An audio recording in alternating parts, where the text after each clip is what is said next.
Westside BBC. Westside BBC.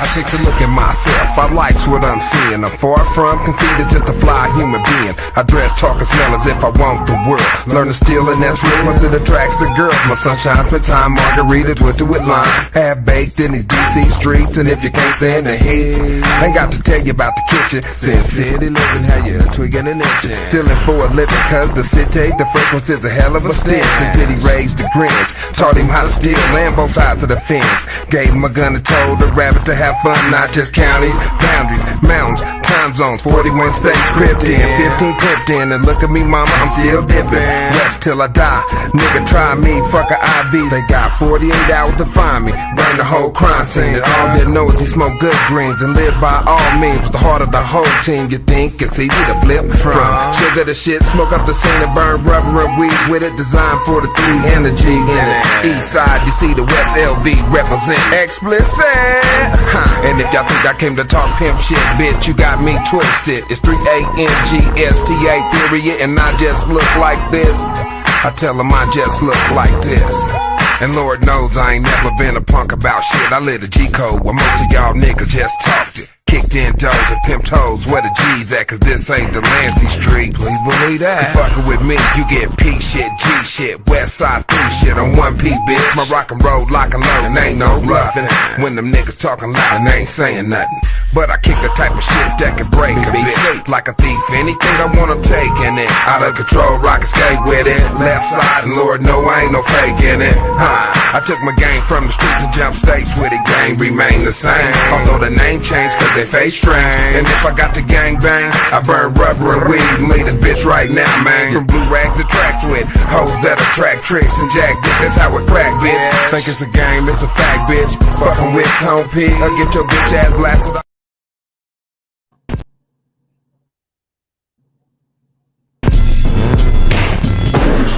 Wanna see my cars on flatbed. Hey, this is a session, selling that crack, yeah. Niggas selling super sour bionic glue, and got Superman powers when I'm stressed through. New Corvette looking like a transformer. No seatbelt screaming on my Android. Damn, I'm knee deep in the projects, and Hollywood ain't accepting no nigga from the project. New Corvette looking like a transformer. No seatbelt screaming on my Android. Damn, I'm knee deep in the projects, and Hollywood ain't accepting no nigga from the project. New Corvette looking like a transformer. No seatbelt screaming on my Android. New Corvette looking like a transformer. No seatbelt screaming on my Android. New Corvette looking like a transformer. No seatbelt screaming on my Android. Damn, I'm knee deep in the projects, and Hollywood ain't accepting no nigga from the project. New Corvette looking like a transformer. No seatbelt screaming on my Android. Damn, I'm knee deep in the projects, and Hollywood ain't accepting no nigga from the project. New Corvette looking like a transformer. No seatbelt screaming on my Android. Damn, I'm knee deep in the projects, and Hollywood ain't accepting no nigga from the project.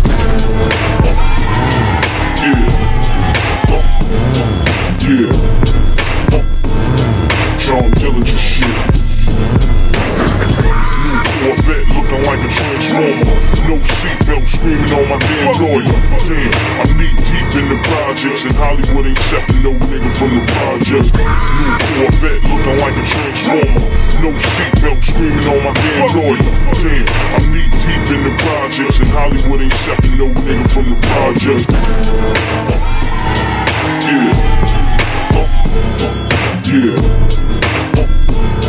John Dillinger shit. Niggas in the hood wanna see my cars on flatbed. Hey, this is a recession, selling that crack, yeah.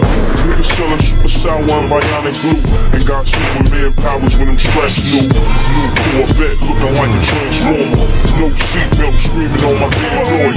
Damn, I'm knee deep in the projects, and Hollywood ain't accepting no nigga.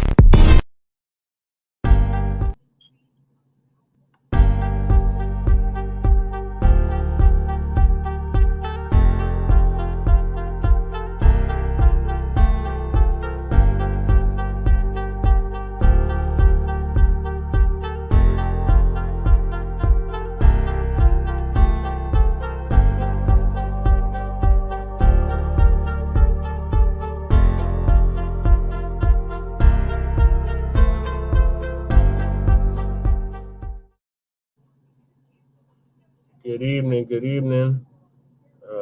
Thank y'all for tuning in to a new episode of the Front Line Blacc News. I'm your host, Chan Krumah. This is season 2, episode 48 of the Front Line Blacc News. And I am joined with our West Coast correspondent, Shabaka Sankoria, Shabaka's Black Experience Enhanced, which I am the co-host and executive producer of. Greetings. Hey, greetings to you, brother. How you doing, man? Coming to you from Las Vegas, Nevada tonight.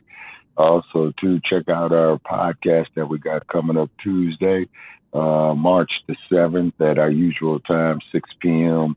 in the Pacific, 7 p.m. in the Mountain Time, 8 p.m. in the Central Time, and 9 p.m. on the East Coast. And the title of the podcast this Tuesday is We Got to Be Careful. Now, what do I mean by we got to be careful, man? Is because all this garbage that's going on with orange dude. Yes, sir. It's just doing intros right now. Lady Che is probably asleep. She might be joining us. I'm not sure. I hope she does. Okay. She's messed her leg up pretty bad, so we're gonna keep her. Okay. Start some prayers, definitely. Oh, absolutely. And on tonight's episode, we will be discussing several things. First thing, of course, is the tangibles.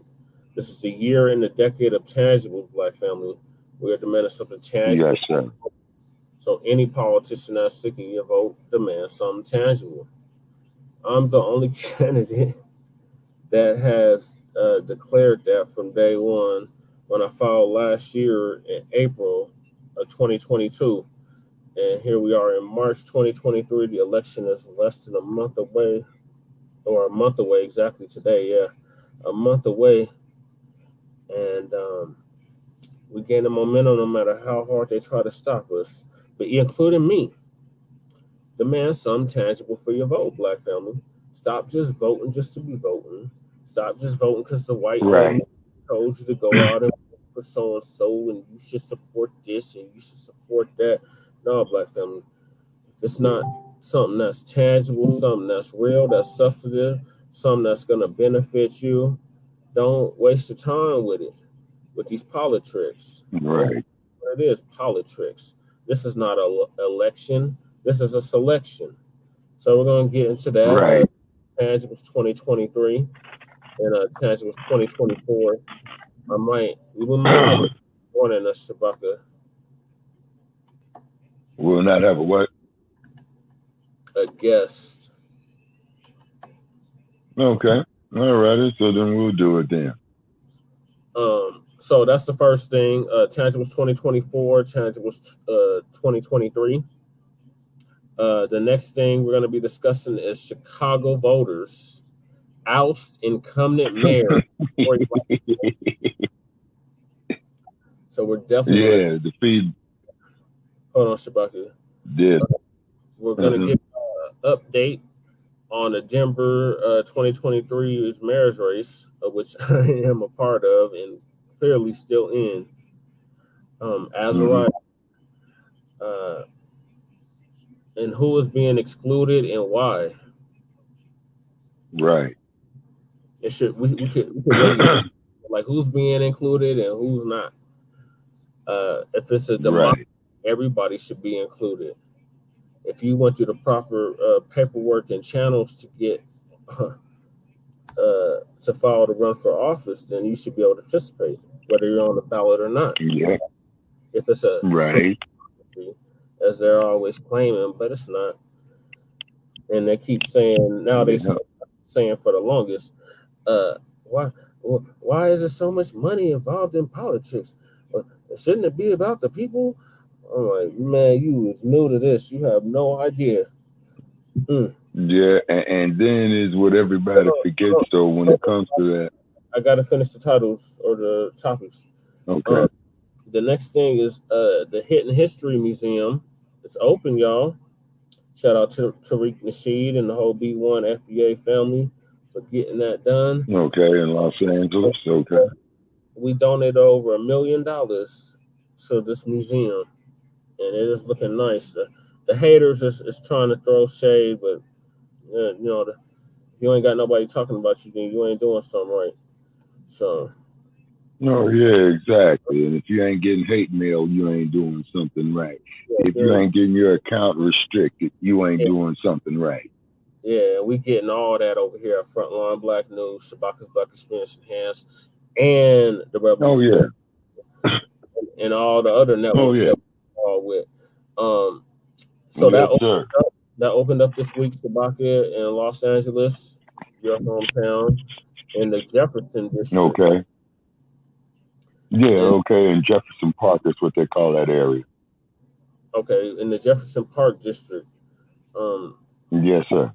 And then we got the update on the Reparations Task Force Meeting that took place this weekend, Friday and Saturday. Yeah, in California. In Sacramento, California. Yeah, which is the state capital. Okay, I will be following up on it, checking the transcripts and what have you. Because today I had something to do work-wise.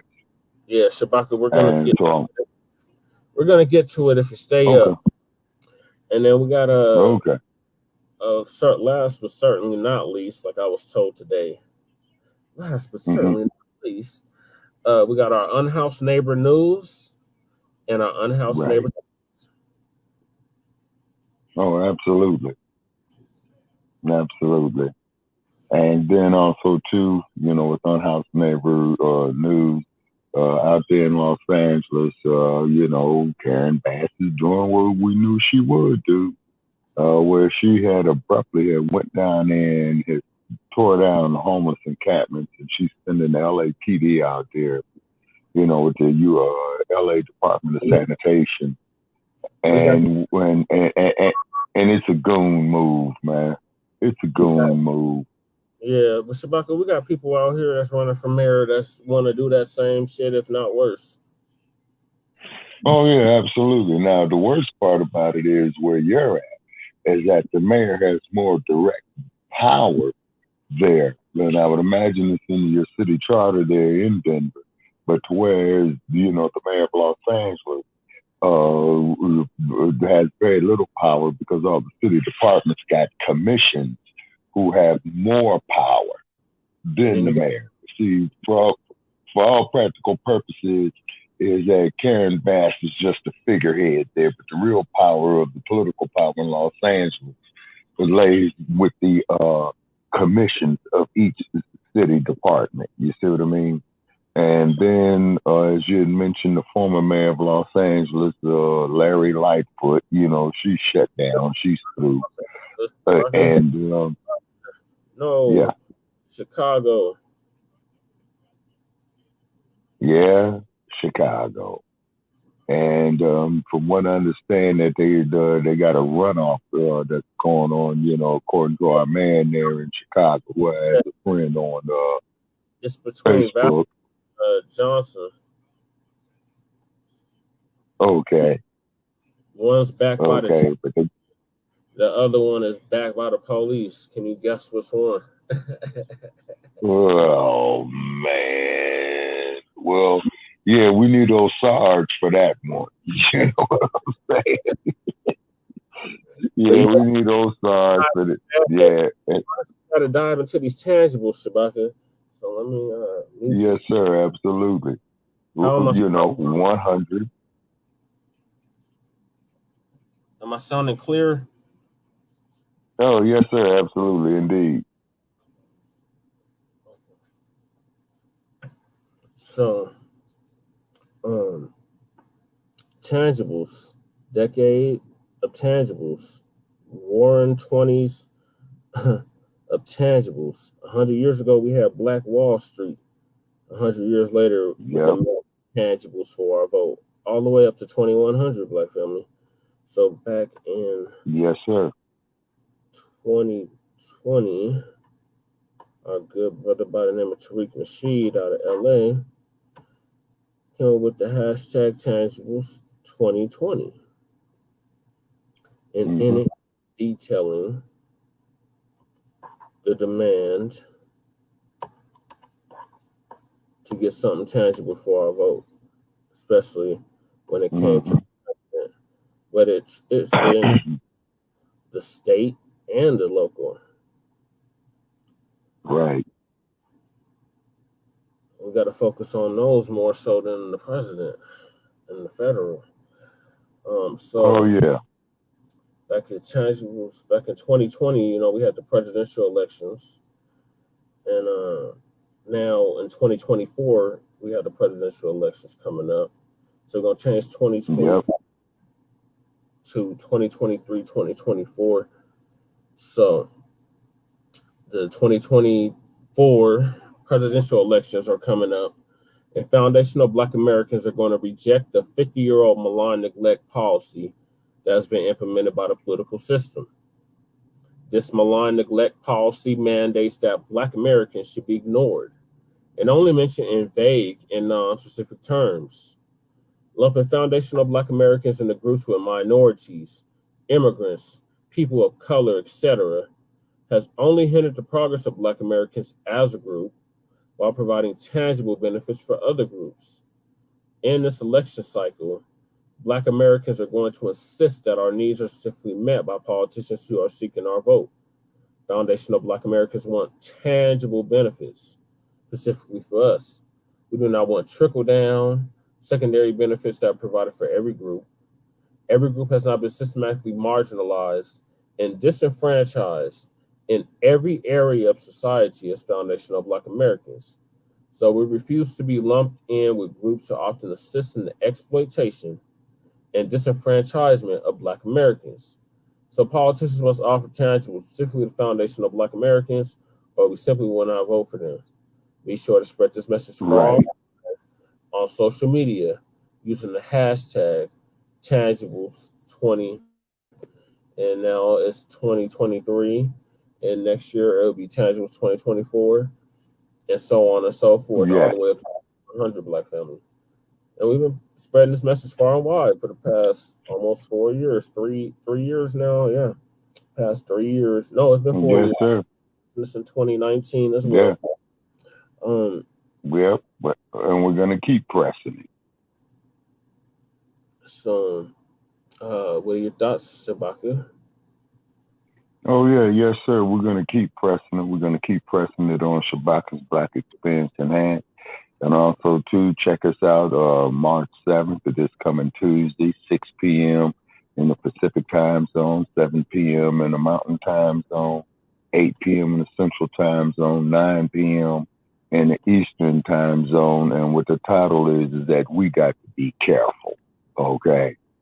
And I let everybody draw their own conclusion in this political arena that you got currently going on in this era of madness, insanity, double speak, triple speak, prepackaged bullshit, you know what I'm saying? Selective amnesia, the Sergeant Coon syndrome, as I call it, which I'm going to label it.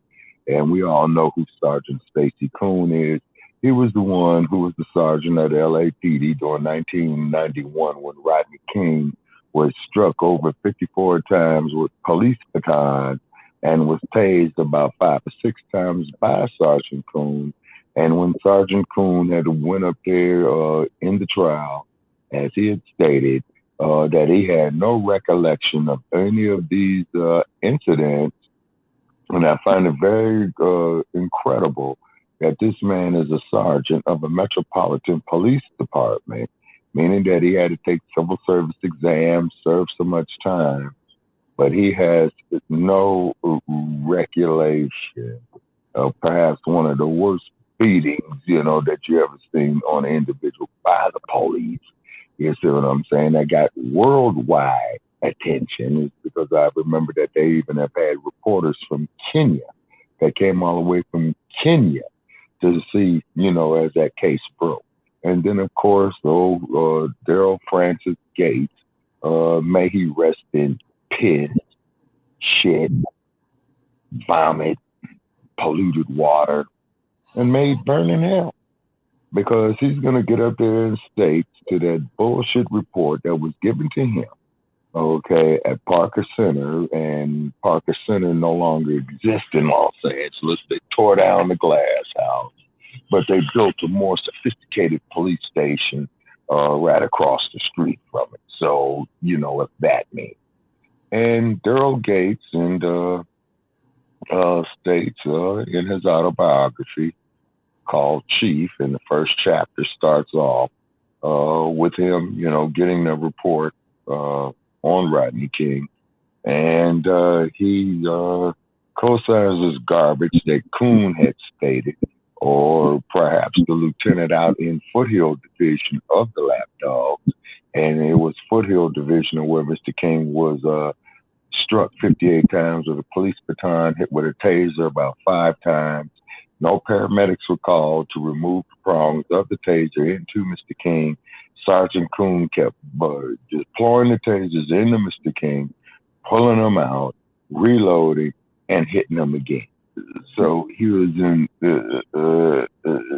in violation of their quote-unquote departmental policy. But however, the Department of Lapdogs, it is very, very selective. And of course, as we do know, they got the case still going on where they had one of the relatives, Ms. Colors of Black Lives Matter, killed by the LAPD on the corner of Lincoln Boulevard and Venice in Pacific Division, which used to be called Venice Division.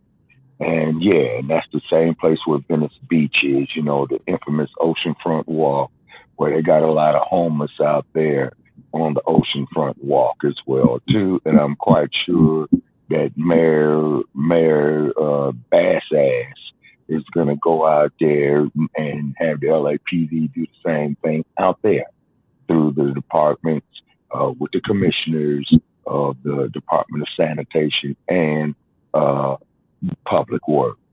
And then not to mention the fact that, as we all know, this here led to the rebellion in 1992 when they were acquitted in Simi Valley, California, because they took the case with change of venue out of LA County, and they put it up there in Ventura County.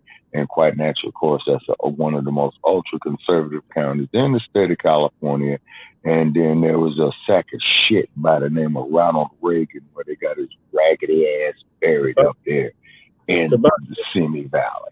Yes. There was a caller that called in the Reparations Task Force. I think they were from that county. And of course, they were against reparations for foundational Black Americans, American descendants of chattel slavery, the freedmen. Of course they are. But of course they are. Else to add on the tangibles? Oh, absolutely. Yeah, we need $100 trillion in tangibles. We need tangibles in education. We need tangibles in land. We need tangibles in industry. We need tangibles in technology. We need tangibles here in social media, since this is going to be the thing of the 21st century. And also, too, just putting it out there, you might want to pencil this in here, is that I saw a brother on YouTube talking about Tweety Bird, man, Elon Musk. Yes. Okay, they building drivable, you know, where they don't need a person to drive semi-trucks. And of course, you know, you got a lot of commerce. Yes, you have a lot of commerce that goes through that. So, you know, so that's another industry of jobs that they killed. Okay, you know, is the truckers, you know what I'm saying, the freight carriers. So expect a spike in homelessness. You see what I mean? Nationwide. And basically what it is that they want to have everybody living outside. They want to have everybody, you know, not having no affordable house. So therefore they can get you for cheap ass jobs. Is that what? Say that again? You remember that movie Mad Max? Yes, sir. Beyond Thunderdome with Tina Turner. Yeah. Yeah. Yeah, everybody's living outside. and I haven't seen it, but I think the Book of Eli deals with that there too, with Denzel Washington. And then also too, and by all means, we will continue, and we will always piss on the movie making industry out there in a place called Hollywood, which is a section of the city of Los Angeles. Yeah, but let's get to this next topic. We got Yes, sir. Chicago voters oust incumbent mayor Lori Lightfoot. Yay! That's great news. That is great news. It's because, loved ones who I have there, those who are friended me on social media from Chicago, they're rejoicing. Okay, it's because she let down the Black community, and it's no surprise. And then the sad part about it is that with Chicago having, how should I say, the integrity that it does when it comes to elections, they shut her ass down after one term. And it's very incredible is of how these Black politicians will go serve other groups' interests instead of their own. And then also, too, I've been bashed on social media a little bit, in regard to the Black family unit and what have you. But we'll be discussing that on Shabaka's Black Experience, which is the title of that episode, is that we must be more careful. And I believe that there is episode 322 of season 7. So definitely, yeah, man, definitely check us out on it. Che and Krum is our co-host. Lady Che, co-producer. Brother Che, co-producer. The one and only Anchorman, as well, too. Yeah, you see. And then, 2 is that, and we open it up, to everybody. Yep. And okay. Yes, sir. From Afro Elite. Shout out to Afro Elite. He's out of, where's this brother from? I want to say he's from Chicago. Yeah. Okay. We're coming to get our check. Black first, my brothers and sisters. Welcome to the Afro Elite YouTube channel. I am your host, Afro Elite. Before we get started, please, since it's Black History Month, if you haven't done so already, hit that subscribe button and notification bell so you do not miss out on any future content. Also, leave a thumbs up and share this on your various social media platforms or to a family or friend, because that helps the reach and growth of the channel. For all of what you guys do to help support this channel and including watching, thank you all very much. Now, the Chicago mayor election is coming up in like 3 weeks. So it's a lot of debates. It's a lot of articles, a lot of stuff going on as far as who's going to be the future mayor of Chicago. And this article I came across this article, and I wanted to show it to you guys because Lori Lightfoot is not doing that well. She's the current mayor currently, and today is the 8th of February. So in 20 days, it might change, but currently she's the mayor of Chicago, and she's not doing that well with her re-election campaign. And this article, I stumbled upon it, and I wanted to read it to you guys so we can all have an understanding of how poorly Lightfoot is doing with her campaign. It goes on to say, as discussed on today's 3 Monty Lunch podcast, which I haven't heard of before, but I'm assuming is some sort of news podcast. I assume, I don't know, but okay. As discussed on today's 3 Monty Lunch podcast, there is a good chance that Chicago Mayor Lori Lightfoot is on her way out. Then it continues to say, Mayor Lori Lightfoot's re-election battle is clouded in uncertainty. Her chances of beating either U.S. Republican Jesus Chewy Garcia, and so you guys know, a lot of people in Chicago just call him Chewy, they refer to him as Chewy, or former Chicago Public School CEO Paul Vallas in a runoff appearing slim. In her This article predicted Vallas and Garcia, and it turned out to be Johnson and Valles. Okay. Prospects of even making it to April election up in the air. So you guys know the runoff is in April. Okay, so if she makes it to, the runoff is gonna be in April. Okay. Then it says, with the election less than 3 weeks away, 3 out of 5 voters disapprove of the job that the mayor has done in her first term. More than half hold an unfavorable opinion of her, and 71% think that the city is on the wrong track. So 71%, that's not a small margin at all. That's a very big majority that think that Chicago is not heading in the right direction, and I would agree. Okay, Chicago, there's pretty much nothing that she's done that's improved Chicago since she's been there. Okay, so majority of the people, and this is really bad because she's the incumbent, and most times when the incumbent goes for re-election, they have an advantage because most of the people have been around that person and seen what that person has done, so they have a more favorable advantage because they are thinking, okay, I know what you do, and I'm not sure what type of mayor the other person is going to be, so most people kind of go with what they're familiar with. So the incumbent in most cases, and this doesn't just go for the mayor, this goes for like the mayor, the alderman, city council, president, all of that stuff. Most of the time when they run for re-election, they have the advantage because they are the incumbent. Then it goes on to say, those are among the key findings of a WEBZ, Chicago Sun-Times, Telemundo Chicago, NBC5 poll conducted last week. Okay, this is important. These are 5 different pollings that conducted the same conclusion, that majority of Chicago disapproves of Lightfoot, has an unfavorable opinion, feels like Chicago is not heading in the right direction, feels like she didn't do a good job. Majority of Chicago feels that way about Lori Lightfoot.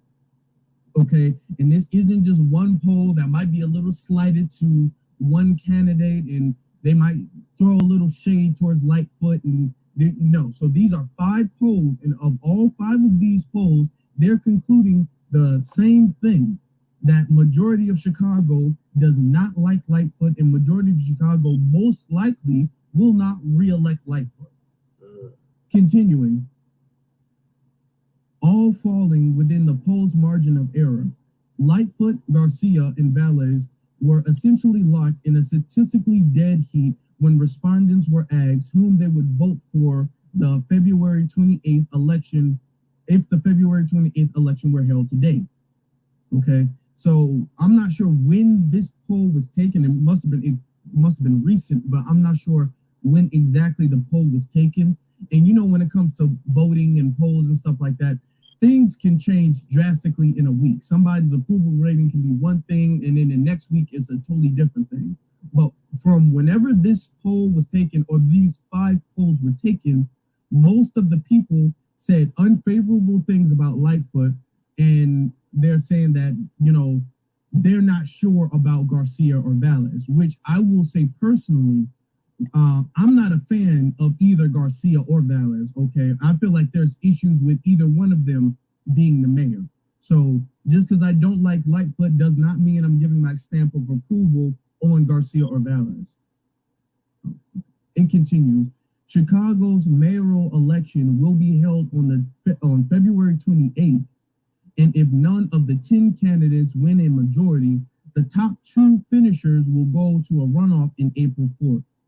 So that's pretty much what it is.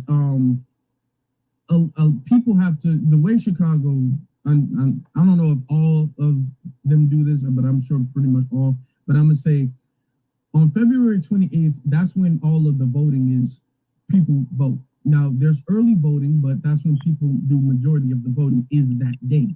So if none of them win a majority of the voters, you know what I'm saying? The top 2, whoever got the most of the top 2, not the majority of the voters, but the top 2 of everybody, they're gonna go on a runoff, which explains there. and that's April 4th, which is interesting because April 4th is the day Dr. Martin Luther King was assassinated by the United States government. Continuing, both Garcia and Velez have vowed to hire more police and pledged to remove current Chicago Police Department Superintendent David Brown. Velez wants to add almost 1,800 more cops.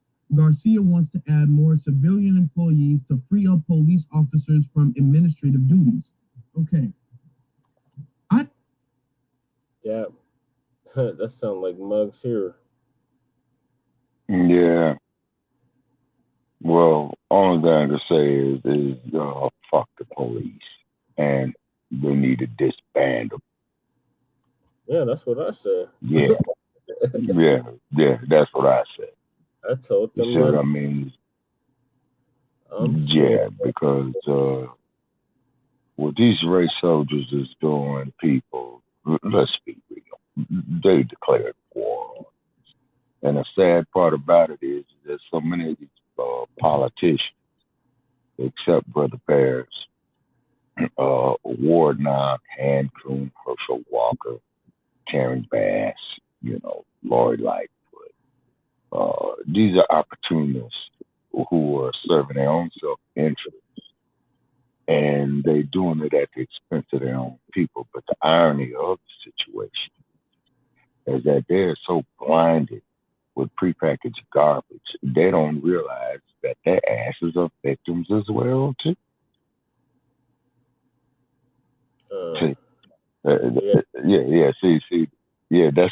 That's the part that people ain't making this connection with. It's because Lori Lightfoot, Karen Bass, old CJ down there, police chief in Atlanta. Yeah, you know what I'm saying. Don't these Negroes realize that their asses are in jeopardy as well too? Hold on, Shabaka. Lady Chase calling me. Okay. Where is it?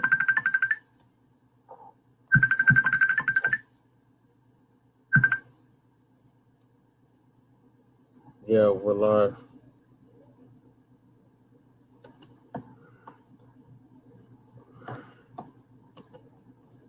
Yes.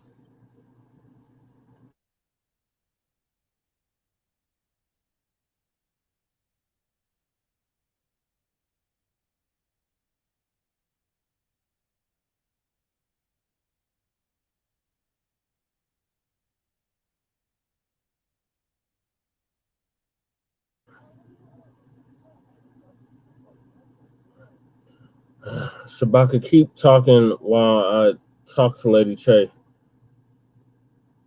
Okay. Alrighty. So what it is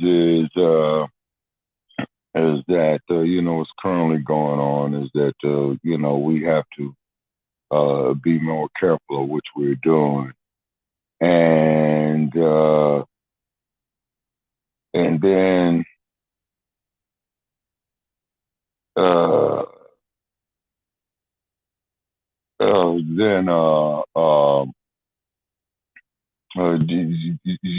we just got to chill, man. We got to take care of ourselves. Okay, Brother Che, I'm gonna have to disengage for a moment because I got a family situation that I got to deal with. I'll be right back shortly. Okay.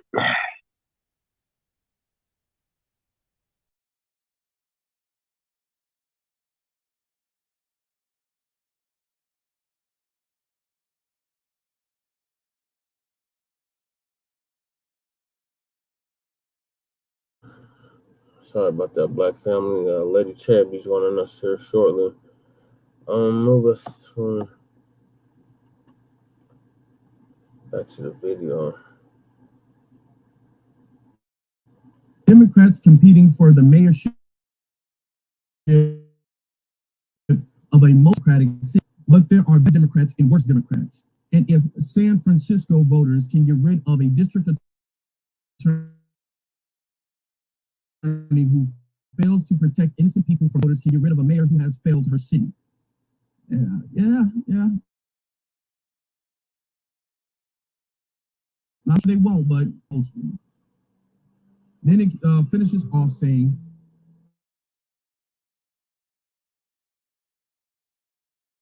faced with a choice between an incompetent incumbent about who doubts, the challenger seems to at least come with the possibility of change rather than a reflexive defense of the status quo. And I agree with that. Chicago needs to get rid of Lori Lightfoot. She has got to go. That does not mean that, you know. Jasmine, man, so I can talk to you real quick. That's Jesus. We're joined by Lady Che. Greetings, Lady Che. Greetings, world. I didn't call to talk to y'all. Actually, I can't talk to Jesse, but he obviously can't talk to Jesse without being on the show. It's really important, and since I can't really talk to him because I'm the only one that can do everything right, it's really frustrating. So I have to do it this way. So, world, you get to hear our little problems real quick, since I have to talk about it on the show, since I can't just talk to him in private. Isn't that something, family? Isn't that crazy? All right. So back to what I was saying. Well, now I have to tell the world. So, hold on. I'm trying to put my speaker back on. All right, Belly. Hold on. Can you hear me? Yes. Hold on. Can you hear me, Jesse? No, you can't hear me through this. Hold on. Technical audio issues. Hold on, Belly. Hold on 1 second. Can you hear me? Yes. No, you can't hear me. Obviously, you can't hear me because I can't hear you through the speaker. 1 second.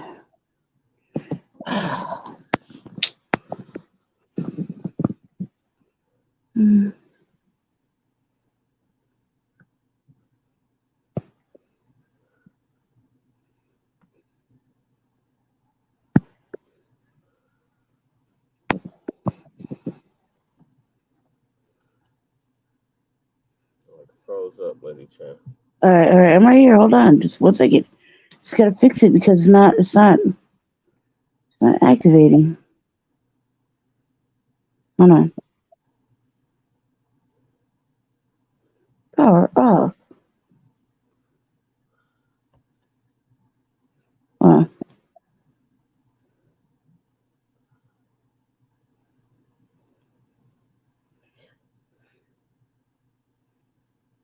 Okay, can you hear me now? Yes. Oh, why isn't it working? Fuck. I hate this shit. All right, anyway, back to what I was saying. All right. Plug this, move this, okay? Anyway, okay, so this is what happened, family. Earlier in the week, I forgot what day it was, because every day is like fucking Groundhog Day with me. Earlier in the week, I fell down. I didn't fall. I can't remember. I was with my sister. I was chilling with my sister. We was in the car. I got out and I got into another car, right? Because I've been moving around. But I was to Jesse. I got out and was moving around, right? I was with my sister. And when I got out of the car, I didn't make any real weird ass movements, but I popped my knee. My knee was like pow pow pow, like that, just like that. And I couldn't really walk right. I couldn't apply no pressure. But and I say but, I didn't mean to say but. I've taught myself how to walk 5 fucking times in my life. I came out of a coma, I taught myself how to walk. And my brother said keep ice and stuff on it. And just kept saying go to the hospital. And I'm like, man, fuck the hospital, fuck the ice, fuck all that shit. I'm strong. I can do this, right? This gives me being fucking I can do it, right? So I live in a excruciating amount of pain. But after a few days of applying so much pain, I don't feel any pain at all for anything, any reason. Because I'm just in the numb zone. It's like a numbing zone. After that, it don't feel shit, right? So today, Jesse had some stuff. I don't know. It was fucking campaign day, I guess. Whatever. I don't know. It's like hard to explain. Some days I pay attention, some days I'm not. Fuck the hair. This is the hair. Anyway. So I said I would go to the store. I've been trying to get to the fucking Family Dollar in the hood for like 2 weeks. It seems crazy. This is a whole bunch of shit's going on.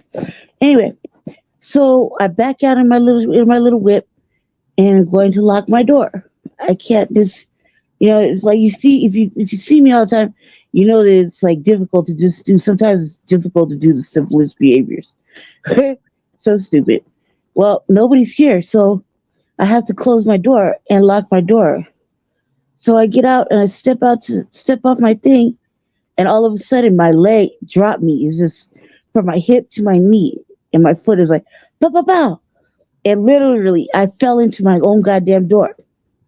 If my little chair was behind me, I would have fell completely on the floor. If that makes sense, okay? So I'm at the door, and kind of, like this, the first time it happened, I was trying to shush the pain. I was like, shush, like just trying to calm myself down. This time I was like shushing myself and crying at the same fucking time. I ended up going to the store just because I was already outside, so I might as well just carry on my mission. My leg kept swelling up. I go to this Family Dollar. Family Dollar looked like it got robbed every day. And like literally every aisle is fucking empty. There's like one thing hanging on the shelf. It looked like it just got robbed. It was fucking crazy. Right? It's early, so it's too early to be looking like that. So I come back home. I talk to Jesse. Tell Jesse, quit trying to call me. And then I said I didn't think I was gonna take a little nap. Made little jokes.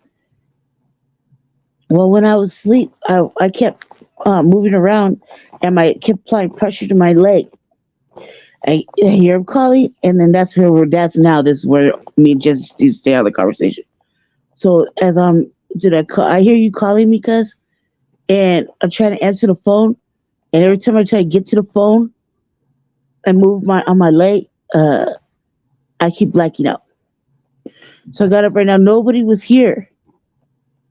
No one's here to help me, Jesse. Are you listening, cuz? Or did you fall asleep on me? I'm listening. The fuck I be talking about, man? I tell you about nothing important because you just look like you're not interested. This is serious.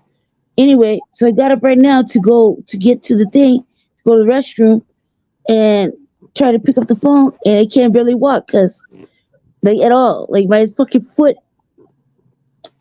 everything is just like, it's fucking popping and snapping and everything. As soon as I put any kind of pressure just to move myself.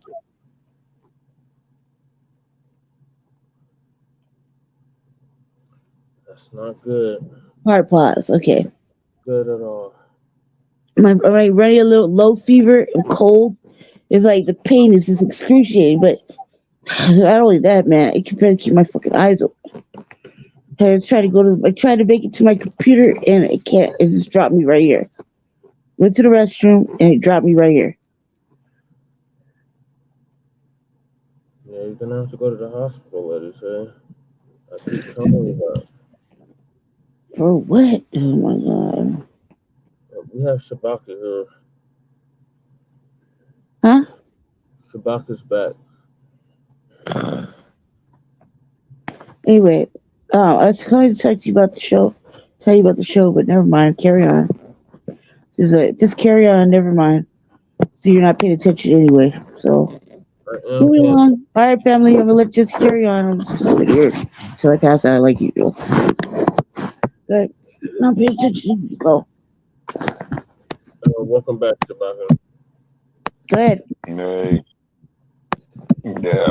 Okay, yeah, so, where we was at, right here, is that, these, politicians, man, particularly, those, in the inner cities, I'm talking about the black politicians in particular, man, you're excluded from this. Is that they, serving their own self-interest at our expense on a collective basis. Mm-hmm. I mean, look at Han Coon, look at Eric Adams, look at Lori Lightfoot, look at Karen Bass, look at London Bridge over in San Francisco. And let's see, what was the mayor of Atlanta? Or did they change? Keisha Bottoms, I believe, was her name. Keisha Lance Bottoms, yeah. Yeah. And then doesn't Memphis, Tennessee have a black mayor as well, too? I believe so, but Judge Joe Brown is running for mayor right now. Right. You see, so you know, when you have like 3 major cities, no, let me see, New York, Chicago, Los Angeles, San Francisco. Okay, when you have those major cities right there that do a lot of moving and shaking as far as the economy is concerned, as far as policing is concerned, you know, they set trends throughout the rest of the nation. And what is happening is that I was speaking to a relative today who was talking about, you know, this transgender person who was quote unquote went into a woman's locker room at a sporting event. And I don't know if this individual was a participant or not, talking about that he identifies, you know, as a woman. Keep in mind, keyword there, he. Okay. And then goes in there and disrobes in the woman's locker room. And it had made the women quite upset. You see, for obvious reasons. You see what I mean? So, in my opinion, you know, that right there, you know, they're going a little bit, how should I say? I'm not going to use the word too far, but it's becoming a major concern. Facts. You know, with the general public, you know, is what I'm saying. Nah, man, you don't say nothing about work, brother Shabaka. That shit is fucking highly infuriating from an actual woman's standpoint, because we used to have just a few things, man. Now we ain't got shit to ourselves. So we gotta share it with these motherfucking with some of these copycat individuals with fucking nothing but vitriol in their heart. And I say it like that, vitriol, not vitriol, vitriol. You know what I mean? So they come up in there and they start acting stupid. You know, telling us we ain't real women, and they're shaming the black woman. This is what I like to say. This a lot of this shit ain't never. You don't ever see them shaming white women as they do when they shame black women, and that shit started to get on my motherfucking nerves. That's all I gotta say about that. Real quick, go ahead, Shabaka. As well as it should be. Yeah. You know, as well as it should be. And I agree with you wholeheartedly on it. You don't see these motherfucking transgender men that be wearing dresses and shit, acting like, you know, motherfucking females talking to white women all fucking crazy and shit. But they do it to the sisters. They do it to the sisters, and they like say they do it in the most ratchetest, negative, negative way, to where they're always trying to demean us. They look, man, and we're the only ones that gotta suck it up and be like, you know, very inclusive and, you know, sensitive, blah blah blah blah. But they don't seem to feel like, you know, they don't think that what they're saying is hurtful or berating or anything like that. They don't do it to no white women though. They don't be telling white women that they gonna fuck on their man, or that they're gonna do this on their man, or they're gonna that they're not real. That they don't tell no white woman that they're real women, that they're not a real woman, and that they're birthing people or breasts, or they're you know, some weird ass shit. I don't fucking know what this. So look, I'll say it like this, and I'm not the only one. Most sisters agree that anybody who wears any man who has berries and twigs, right, as a man, right, still has a swilla, cannot tell a woman who is a real woman that she is just there to breed and feed. That is it. And that they are the ones that carry children. You're talking to divine feminine energy that won't hear any of that. We have no understanding of that garbage. We are women that bring in and bear children. Not only do sisters bear the black seed of greatness and bring in the black seed of greatness, but where the fuck does anybody get off copying the sister and then have the audacity to disrespect them? It's like disrespecting your goddamn mama. You came in the world through a woman. And to prove your point even further is that the United States had given the nation of Uganda an ultimatum, basically, you know, for research that I'd done, that they're to accept this, you know, alternative agenda. or face losing aid from the United States. And President Museveni of Uganda had pretty much says, well, we don't need your aid. You guys gonna take a flying leap through a rolling donut for all practical purposes. You see, which is great, which is beautiful. Not getting off topic right here. Okay. And we're all familiar with the movie Black Panther, Wakanda Forever, what have you, the vibranium, today's terms, which is silicon. Okay, the Chinese are going into Africa, Southeast Africa, and they are gradually giving out these BS loans to these African nations, and they are seizing the land, for default on the loan. Okay, so this is a long-term plan. Of course, they want the vibranium, the silicon, the chrome. Mm-hmm. And then I came across some information is that they got some minerals right there that are electrified. You see what I mean? Oh yeah. So and these fucking continents are gonna keep breaking the continent. They're gonna keep breaking the continent because these the fellas found some sort of mineral that is kind of magnetic and electric, right? And they were showing it, exactly. and you saw it in the hands of these brothers. Man, these brothers are like Nubian black, right? And it's their little pretty hands, and they're holding this little tiny mineral with a battery and a little wire, and it's lit up. You know what I mean? And I'm sorry, not battery, but a light bulb, and it's lit up, and these motherfucking colonizers, man, they don't get tired of raping the continent as much as they have, and they don't get tired of doing the most in any continent. It just happens to be that the largest continent, the motherland, happens to hold. As I said, the motherland.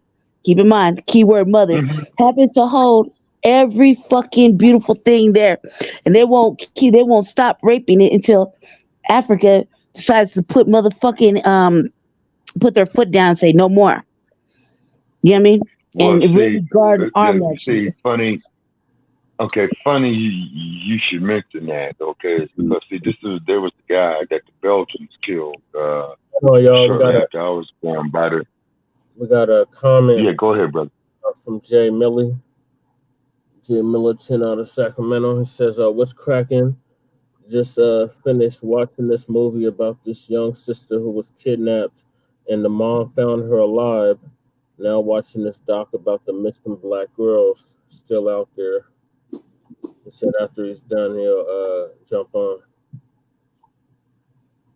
Jay, okay. I'm going to holler at you about BMF because this season really disappointed me. I'm just going to tell you I don't appreciate Dr. Dre's character cheating on the mama. What's up, cuz? How you doing? Well, you all know how I feel about Hollywood, man. Yep. You know what I'm saying?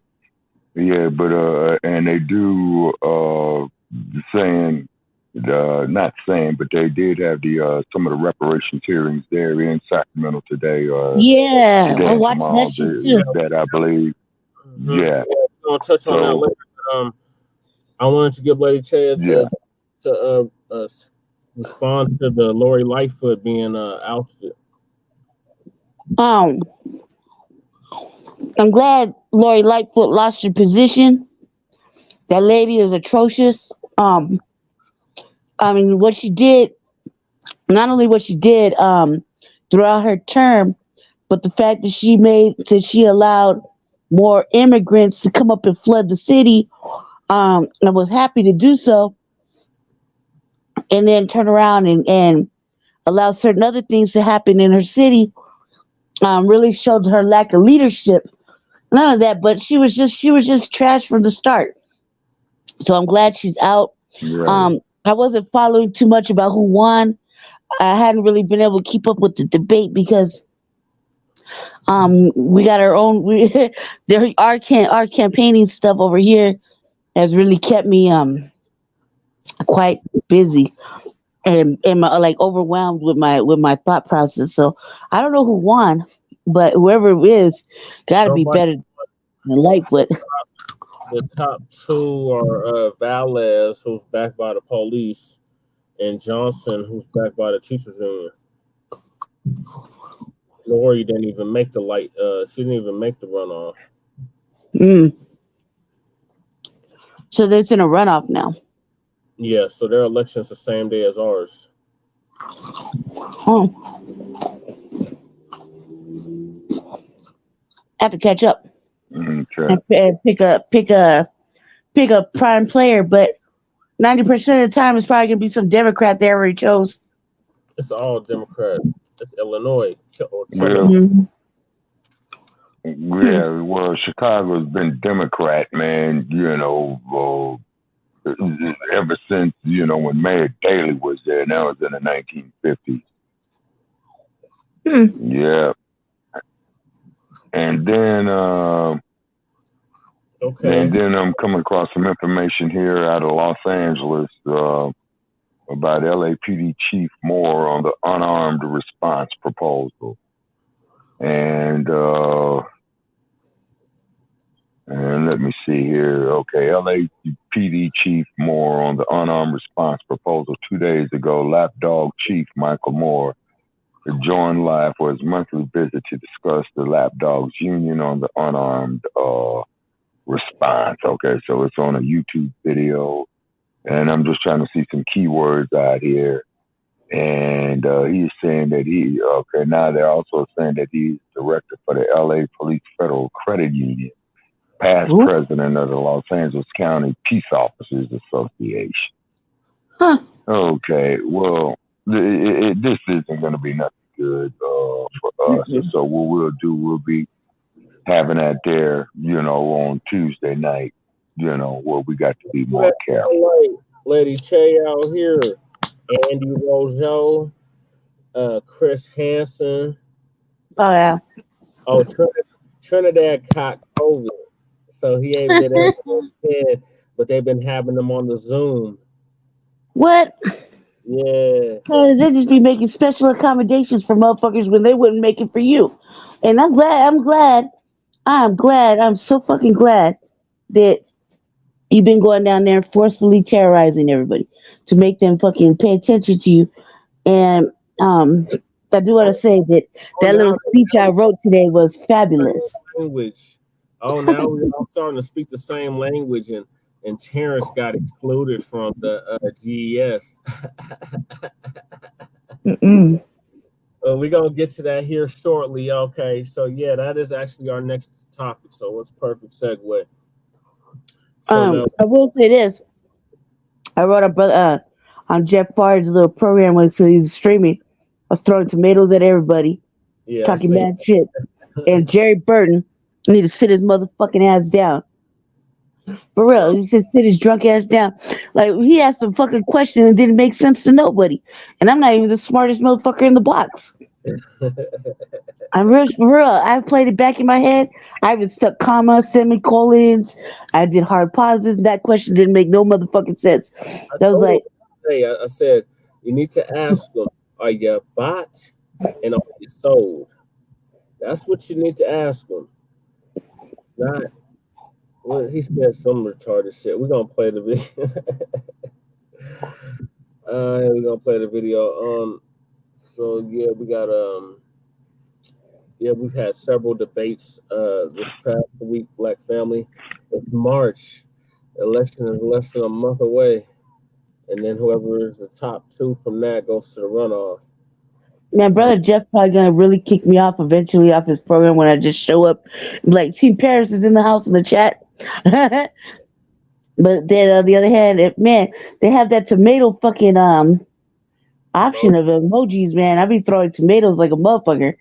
Like, sit it down. Dude, Andy, I've already successfully debunked everything. It seems like, and this is a thing, family. Whoever's not paying attention, it is confirmed. We know now that these motherfucking off-brands are listening to not only Front Line Blacc News, Shabaka's Black Experience Enhanced, and most definitely listening to the fucking RVA.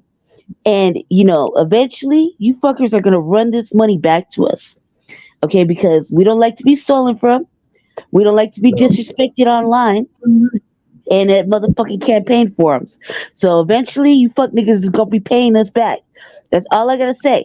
Because we now know, and it has been confirmed just by the way you're talking and what the fuck you're saying, that you're paying attention to Frontline Black News, Shabaka's Black Experience Enhanced, and the Revolutionary Agenda. And no, thank you. You're not welcome. Pay me my motherfucking money. Run that shit back. There's there's three ways to pay us: Cash App, and Cash App. Okay, pick one and Yeah. deposit it in there. We'll disperse it equally. Don't worry Yes, about it. indeed. Don't worry about it. But we're Yes, tired of you fuck indeed. niggas stealing our shit. Even the white ones, okay? You can still be a fuck nigga and steal our shit. Yeah. And then we love the hate mail. We really do. Yeah, Because we that do. there proves that we are getting somewhere. And the sad part about it is maybe this is just what it takes, to wake up in mass. Is because, see, everybody's bubble is getting burst. And what I mean by that is that look at Lori Lightfoot. Look at the black I'm sorry, but look at the black folks that supported her.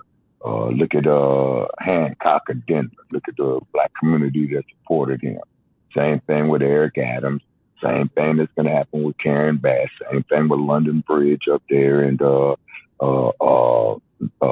San Francisco. And then over in Panthertown, they elected a new mayor. And her first order of action was to get rid of the black police chief there in Oakland, who wasn't shit anyway. Damn. Yeah. But he wasn't shit anyway. And in the city of Oakland, it came to my attention within the last week, they had 6 shootings in less than 2 hours, all in a pattern, all up and down East 14th Street, or what they call International Boulevard, and on Bancroft as well, too. And a couple of dead bodies. One was over there off 72nd and Bancroft. Another one was over there off the International Boulevard, which used to be called East 14th Street. You see, which is the main drag going all the way from downtown Oakland, clear down there to Fremont, past Tesla. And then, Elon Musk, he's garbage. He needs to be deported. They need to strip all his assets. But like I said, that there's going to be subject matter for our next show on Shabaka's episode, I believe, which is 322. Yeah, season 7. Oh, yeah, most definitely. It just proves the point that he has got too much power. The same thing with Bezos and them, with all this internet shit. You see what I'm saying? Yeah, but we're going to get... trying to dummy us down. Yes, sir. Go ahead. Yeah, go ahead, Brother Barrett. Yeah, so this is one of the forums we were invited to. Denver Decides Mayoral Candidate Forum. It was at... the CSU Spurs Center in the National Western Complex.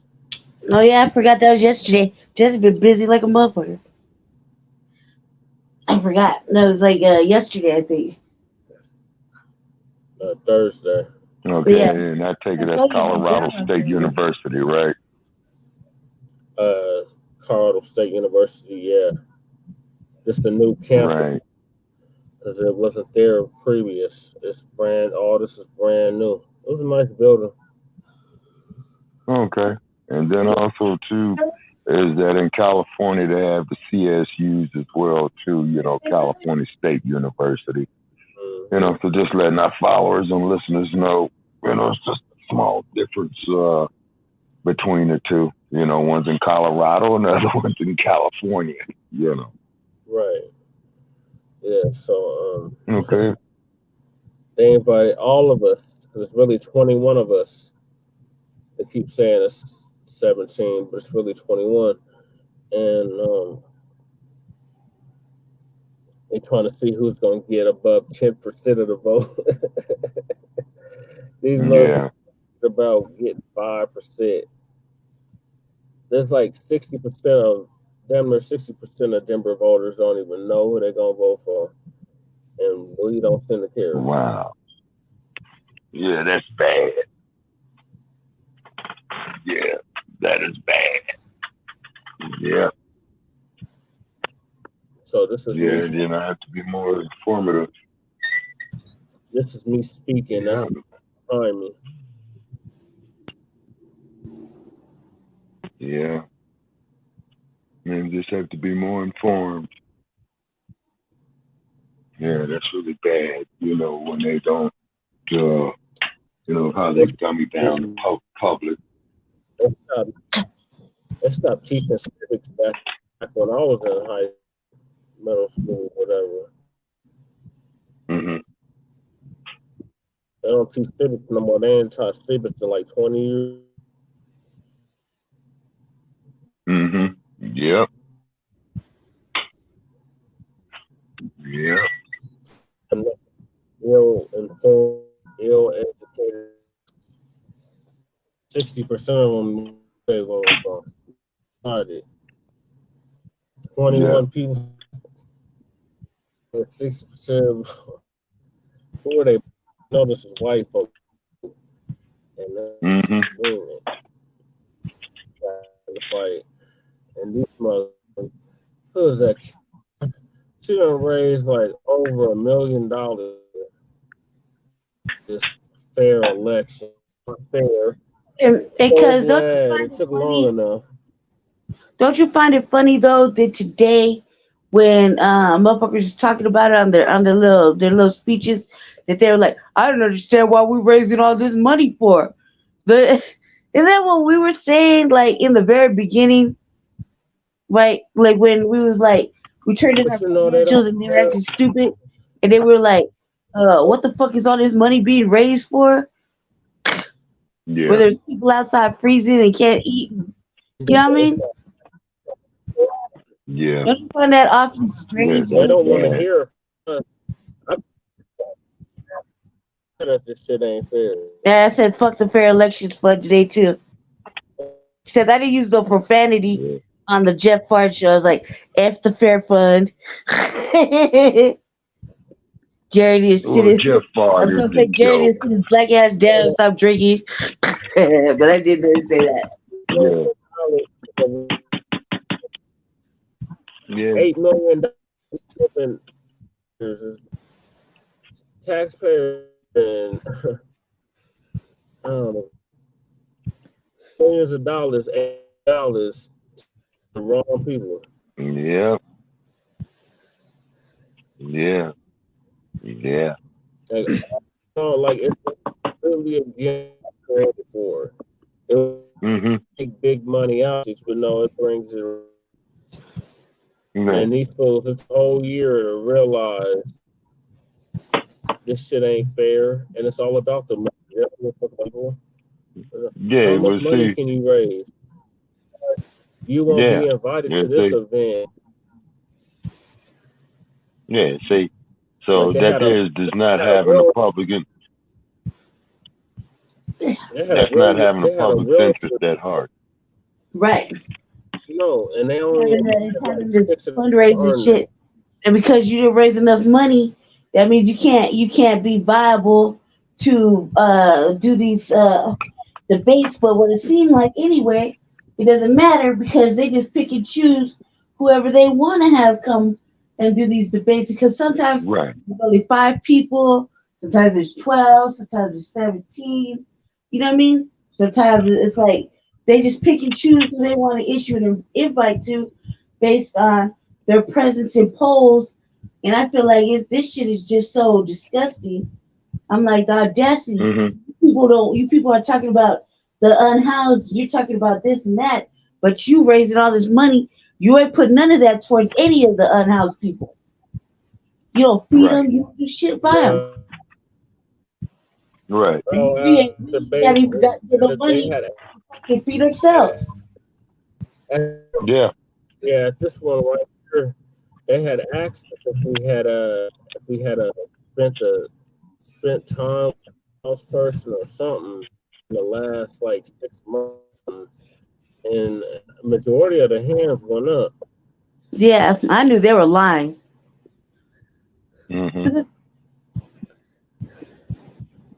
Yeah, it's downright insane.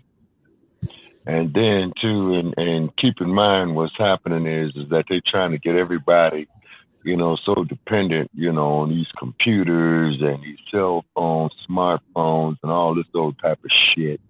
With all these biometrics and all this old type of shit. They trying to dummy down. Okay, see, they're trying to dummy down. The generations, you guys' generation. They trying their damnedest to dummy down. And what I mean by that is that they want to get you so dependent on this social media shit that you will sit there and believe everything. But look at what they're doing with these trillions of dollars that they make. Now you got biometrics. They want your fingerprint. They want your eye color and all this old type of bullshit. Okay. And then, and as I stated before, over the years that we've been doing this, that when I've traveled through Silicon Game Valley, and Silicon Game Valley, these social media tech giants, man, they look like military bases. They probably are. Straight out. I'm dead serious. And Tweety Bird, he sits there on the corner of and as you know, Brother Paris, he sits there on the corner of 10th and Market Street. And then you go right around the corner from there by the San Francisco Public Library and the old United Nations Plaza, and you will see some of the most abject of homelessness going. And then too, and like I said, is that Los Angeles is and then to add more disease, Los Angeles is full of shit because they don't have enough public toilets out there for the homeless. So what's happening is people are pissing and shitting in the streets. That's gonna add to disease. That's the same thing that's happening. And then keep in mind they won't put portable restrooms. Yeah, exactly. Yeah. Like I said, so Karen Bass, she ain't got no power in Los Angeles, man. She's a fucking figure. And then also too, and these two individuals by the name of Larry Elders and Leo Terrell, you gentlemen may go fuck yourselves. Shabaka St. Corey said it. And you're welcome to call in the number 516-418-5996 Tuesday at Shabaka's Black Experience in Hand. And once again, 6 p.m. in the Pacific time zone. So that's for you, Elders and Terrell, because both you punks are out of Los Angeles. Okay, so that's LA time. And and I'm calling you educated fools, okay? And then 7 p.m. in the Mountain Time Zone, where Denver is.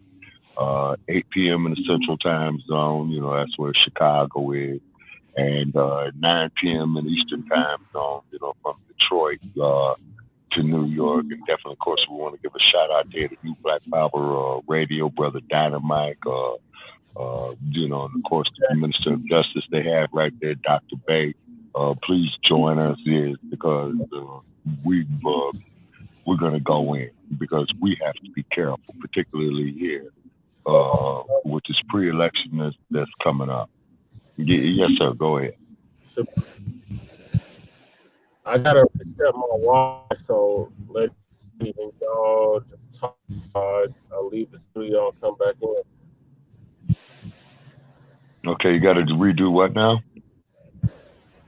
I got to leave the studio and reset the connection up.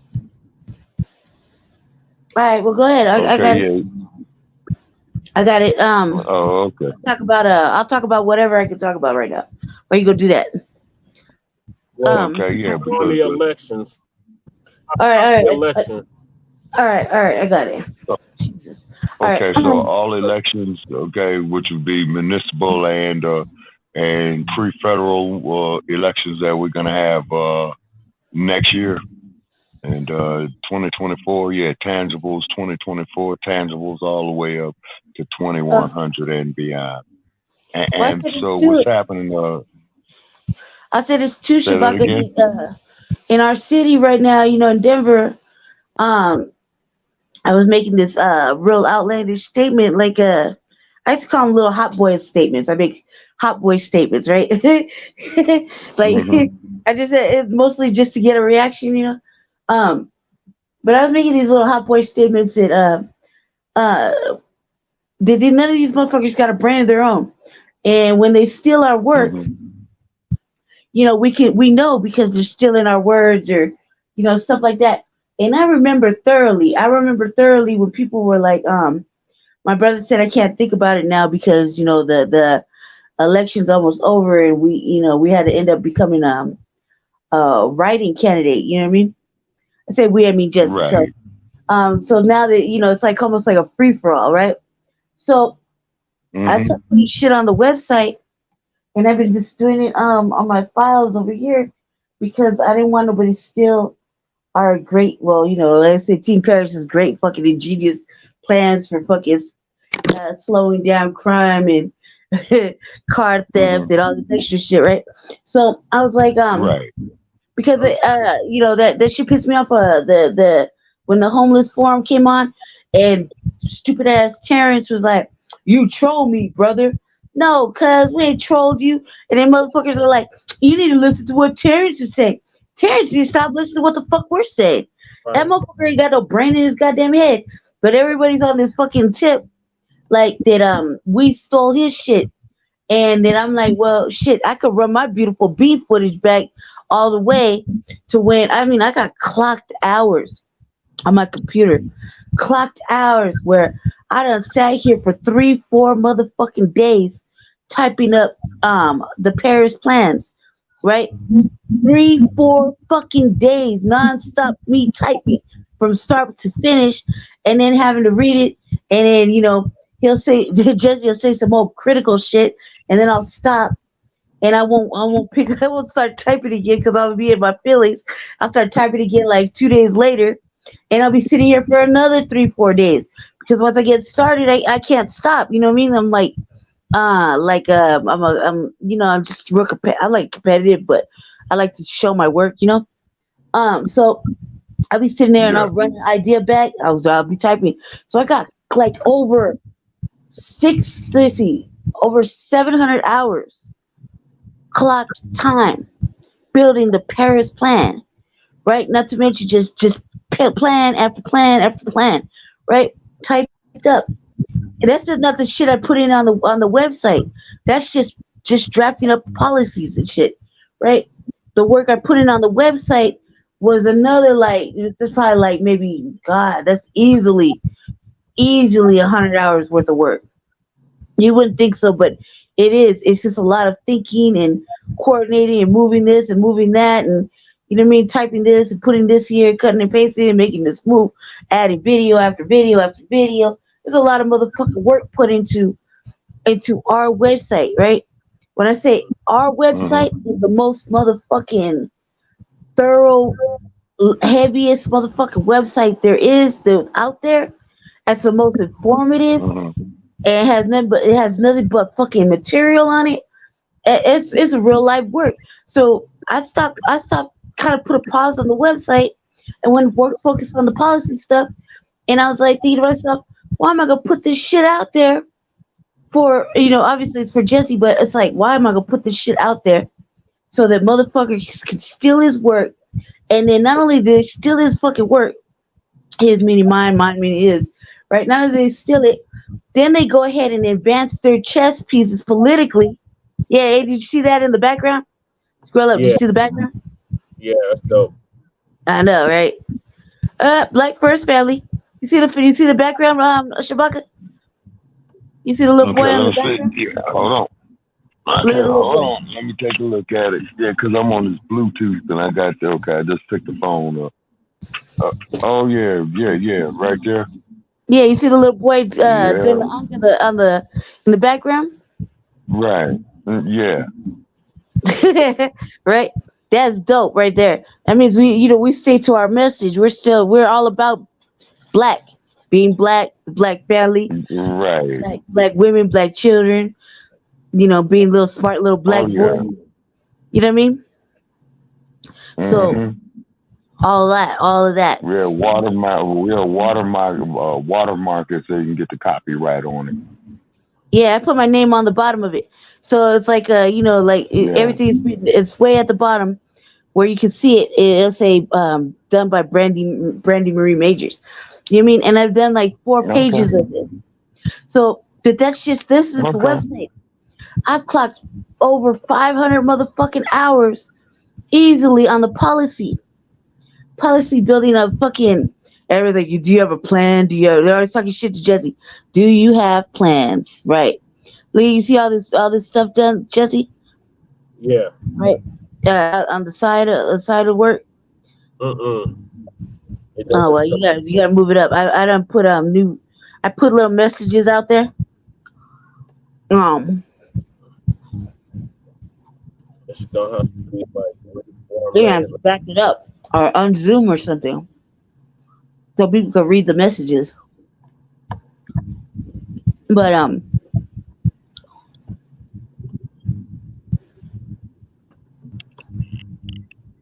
I put the Unhoused forum up there. For some reason, there you go. That's how it didn't come out, huh? I gotta do it from my computer so you guys can see what I've been working on. But and then the next page, I got all these videos and stuff up there. All these important messages. Like they think that's the policy plan. Some of the plans it's on the side. So yeah, they did a little background cute. Yeah. I'm gonna put it out like different because I'm tired of this political shit, these pretty duck dancing and whatnot. But from my computer on my end, just looking at it from his end, I think I need to publish it on my end. On my end, it's heavier than that. There's a lot more stuff because all these pictures and stuff should come up. All the videos should come up on your end. You know what I mean? Right. Okay, but once again, see, that's Silicon Game Valley and they bullshit. Okay. Right now, if I go, I can't really walk right now. But if I can go to my computer will show everything. Like I got like thousands of videos. Like no, I'd say maybe on that one on the second page, it's probably like 20 videos. There you go. There's videos and pictures. Like it should be showing that Unhoused forum in one of the little things. In the blue section right there. I got little messages up there. It didn't show any of the what you call it the signs I made. You know what I mean? Oh, see, it took a minute to load on yours. I added these videos, pictures. See what I'm saying? Well, and you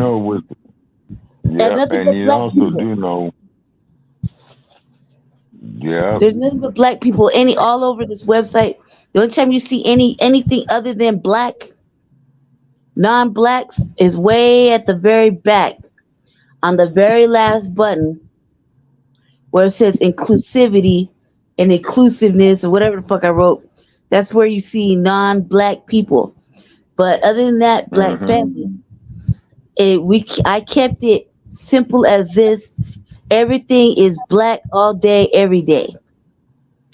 Black, black, black, biggity black. And that's just the way it's been. That's the way it's always going to be. Black first. Black people ahead of non-blacks, et cetera, et cetera, et cetera. And it's because we have to be inclusive because, we're in a racist state. And these motherfuckers want to use broad and ambiguous terminology that Team Paris won't never use. Nobody got this on their website. And nobody got this on their website. Links to the charter that we're gonna fucking change. I had a lot of work right there. And nobody has this shit. All you see is donate. That's the first maybe thing. Like 3-4 sentences. Right. Not even a sob story. Like a spam ad just pop up. Donate. Honestly, I clocked in many hours at this computer and the walls. And my brother can get on here. My brother won't get on here because he don't do public speaking. But How many times, Jesse, did my brother tell you she ain't left that chair? Yeah. She ain't left her chair. She over there busting. She's I put in plenty of motherfucking hours. That's how come I know and I don't appreciate you motherfucking fuck niggas stealing my work, stealing my words. And I say it's mine, I mean it's Team Paris's. We're a fucking working fucking unit, a cohesive couple. What's mine is his, what's his is mine. Go do it. I don't like it. And you go run that Cash App because not only are you stealing from us, you're also stealing from the Black Experience Enhanced, and we're not having it. Lady Tay, I got to get to the video or we're just going to be talking all night.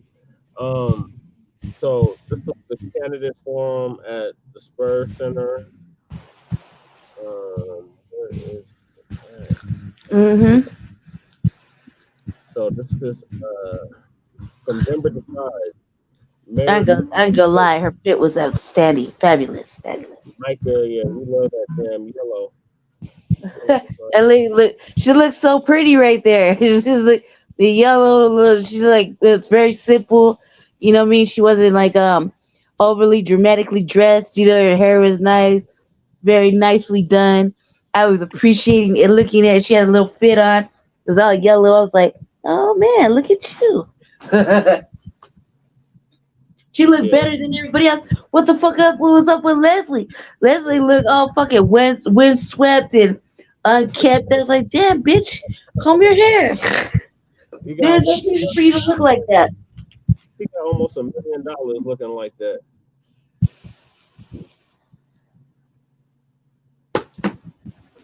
That bitch, none of that. That is a very unattractive sister.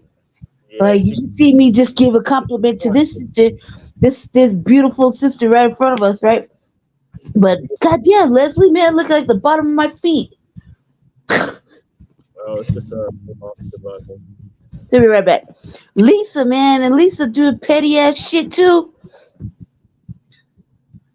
Oh man, don't get me started on Lisa.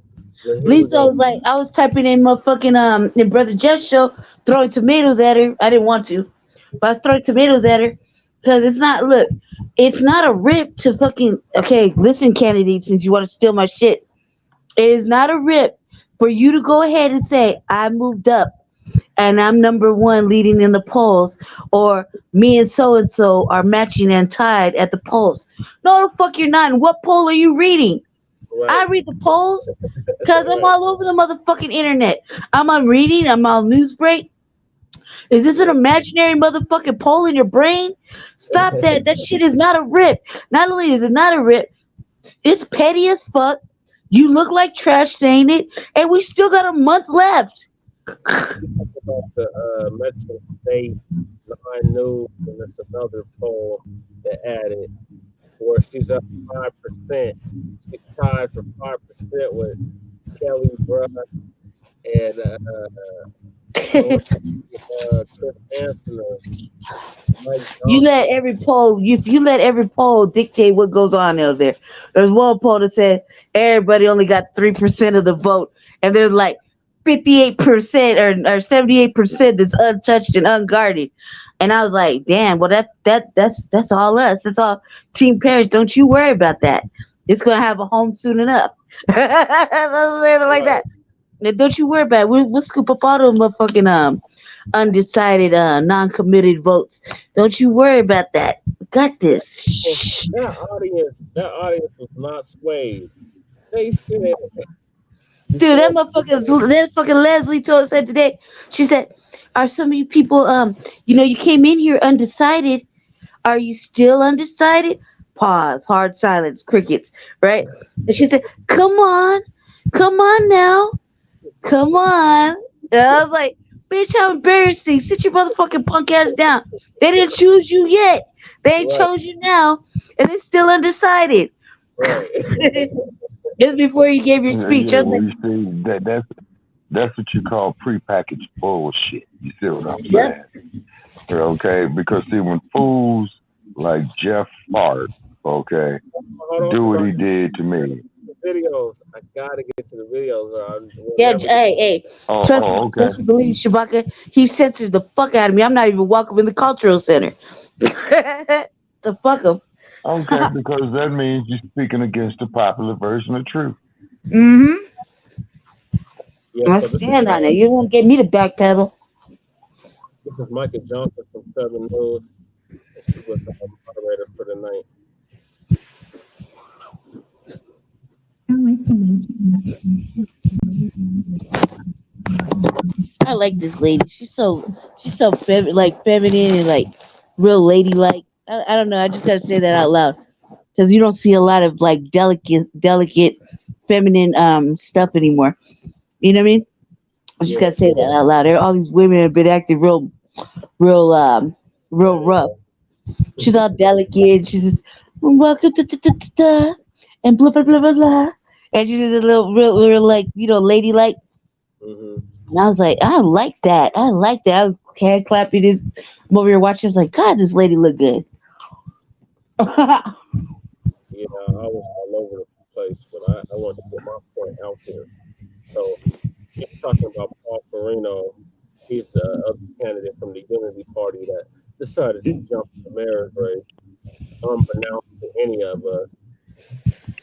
So I had to check him on that. Now we cool, but I had to seriously check him on that.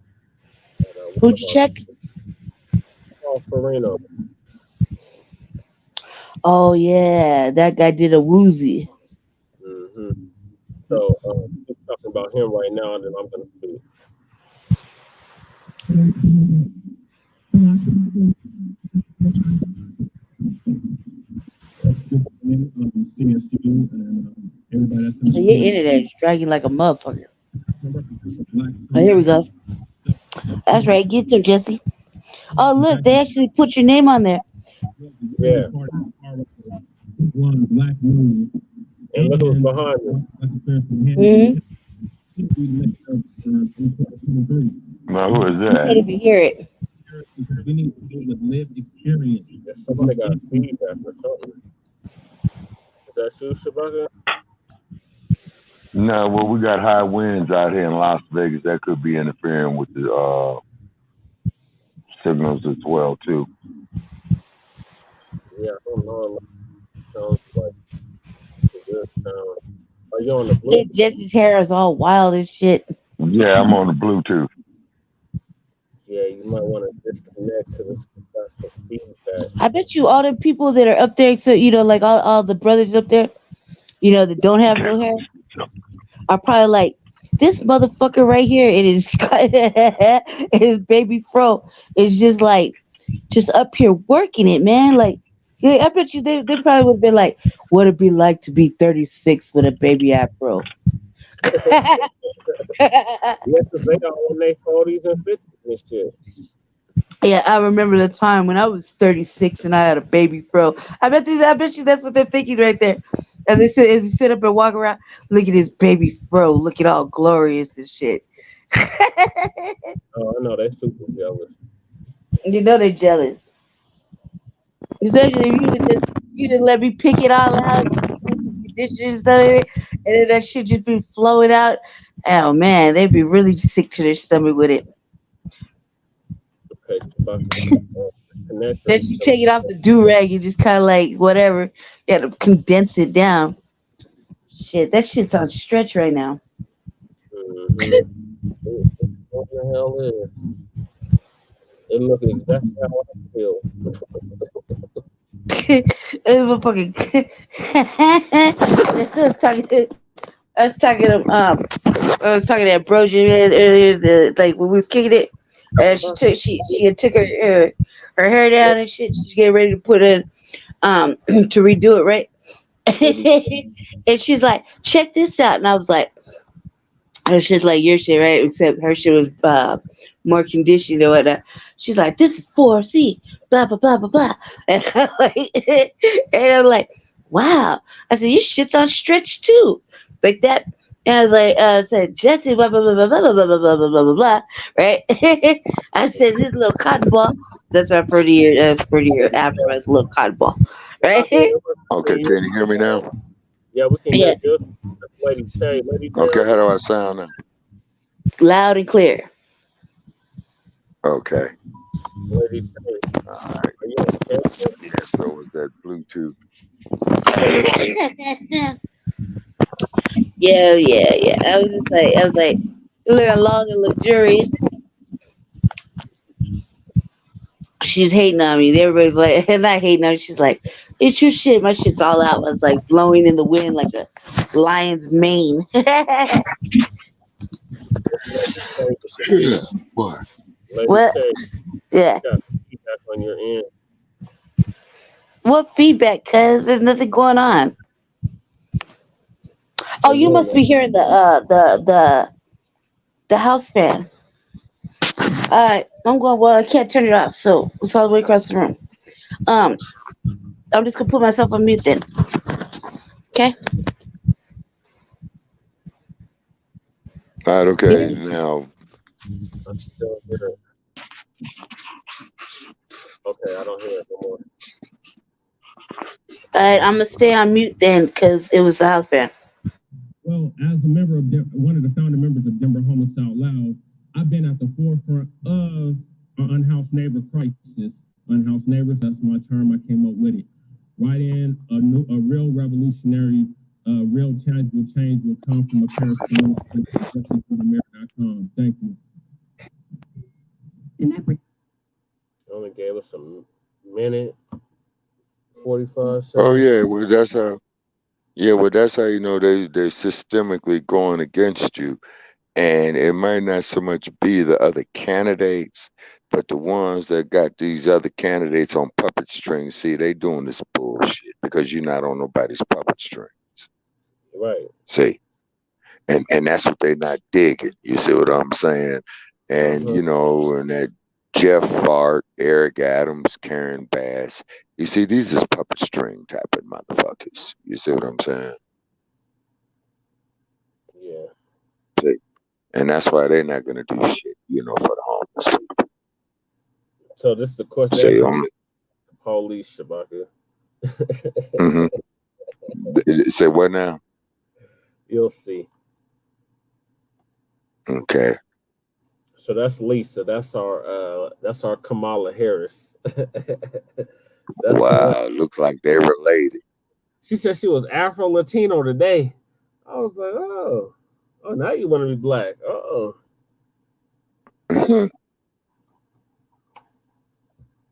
Well, see, I'm gonna tell you something on that one right there.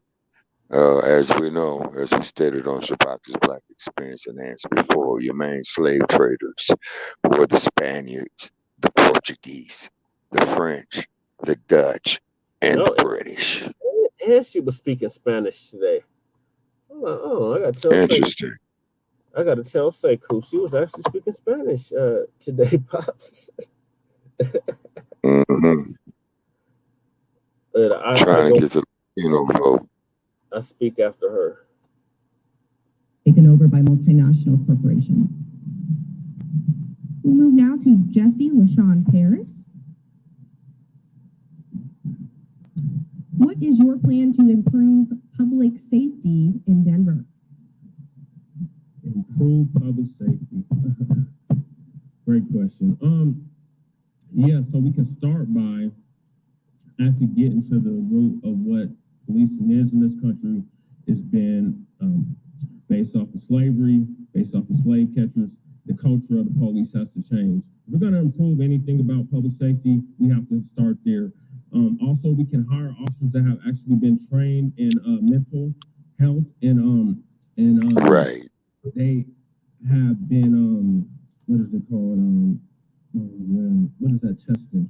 It's a certain kind of testing psychological and litmus test. Litmus test. Because the police are targeting people that look like me. Okay. It has to change in the city and under a Paris administration. That would definitely change. And I would like to reallocate a lot of those funds that we're spending on public safety to STAR and programs such as. Thank you. Our next question from our organizers is for. What do you think of that answer, Shabaka? No, that was I really like that fit. Yeah, absolutely. See, that's why you the candidate they hate. You see? Yep. Not only that, but I was like, that is a quality fucking speech I wrote. Sayingly, I really like this lady's fit. I ain't gonna stop telling you that. And she looks so pretty right there. She's like real even. And our Kamala, man, she's over there. She's that bitch, man. So I was like she's just been walking off lately. Like she's been walking off all hard. Lisa, you will notice how she's been walking off all hard shit, just like mic drop, bam, walk off. Oh, that ain't nothing new. She was doing that shit in 2019. I was like, this bitch. I was like, she didn't calm down. I was like, sit it down. You didn't calm down, little petty ass. I was like, but she still looked better than Leslie. I was like, that Lisa Calderon, man. I don't know what it is about Lisa Calderon. Yeah, she did. She did say today, our first Afro Latina. And I was like, cuz I can understand. I guess you gotta say it whenever it's convenient. I was like, but you don't see me saying my Creole self every fucking chance I get or changing it up.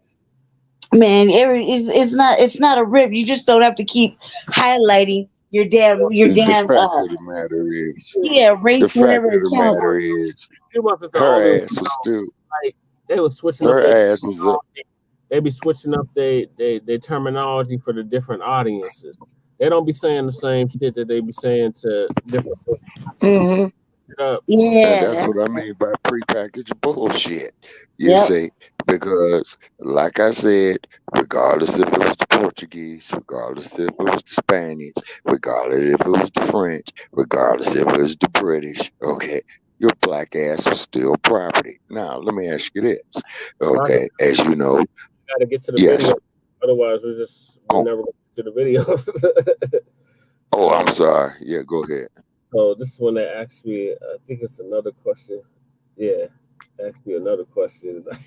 Go off. Renata Barris.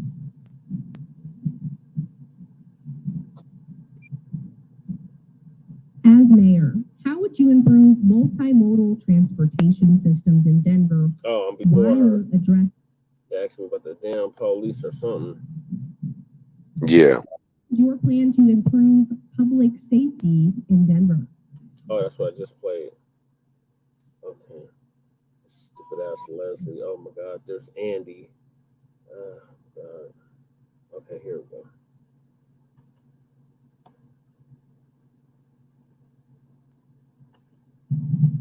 Yes, Denver. Thank you for putting this on. We are at an apex, a climax. As a city, we have a decision to make. You, as the voters, have a decision to make come April 4th, 2023. Who is going to lead us into a new beginning? We have a new mayor that's coming aboard. It's going to be either one of us up here. What I can say is I have lived experience with this. I am a true revolutionary. I was unhoused. I actually did go from a tent to affordable housing, so it is possible. And I'm a student. I was a student at one time. I have a bachelor's degree in criminology and criminal justice. Vote Jesse Parrish, write me in for Denver mayor. We need a new revolutionary beginning as a city. I'm the only Black first candidate in this race. Thank you. That brings us to Mic drop. I think you just skipped one, and that was a mic drop. I think you skipped one question. I'll go back. That was your closing. Are you okay, brother?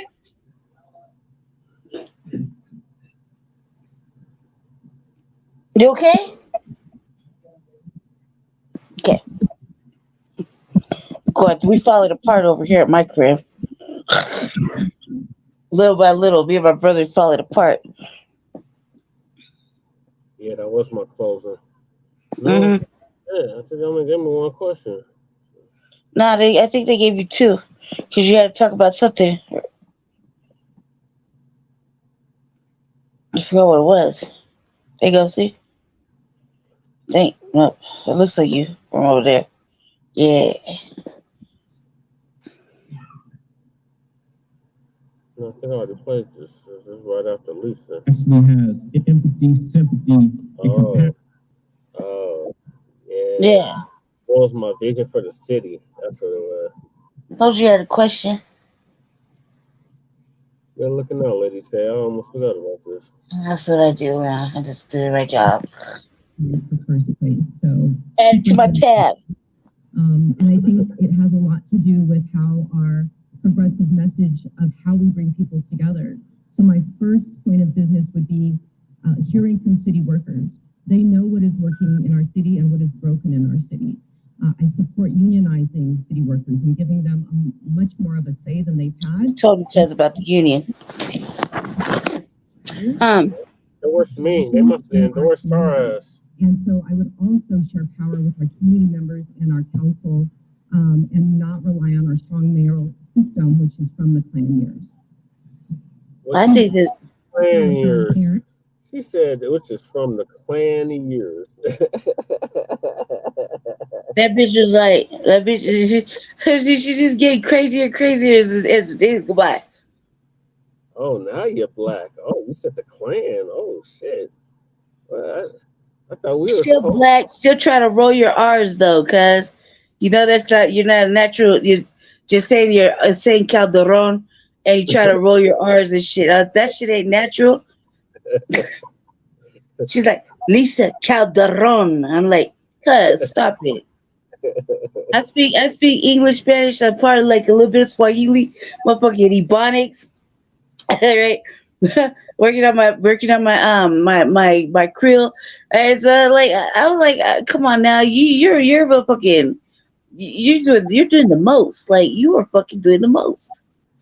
So you're black when it's convenient, Afro Latina, in Globeville and all that other shit. Look at this. They all looking at me, except for stupid ass Terrence. Lisa sitting down. Bitch ass. God, he's such a crybaby. Because like, well, you know, I think that he's always got to be in showboating and shit. When it was really you that had to fight his way up there. This motherfucker like, and I didn't get invited, bitch. Now you know what the fuck.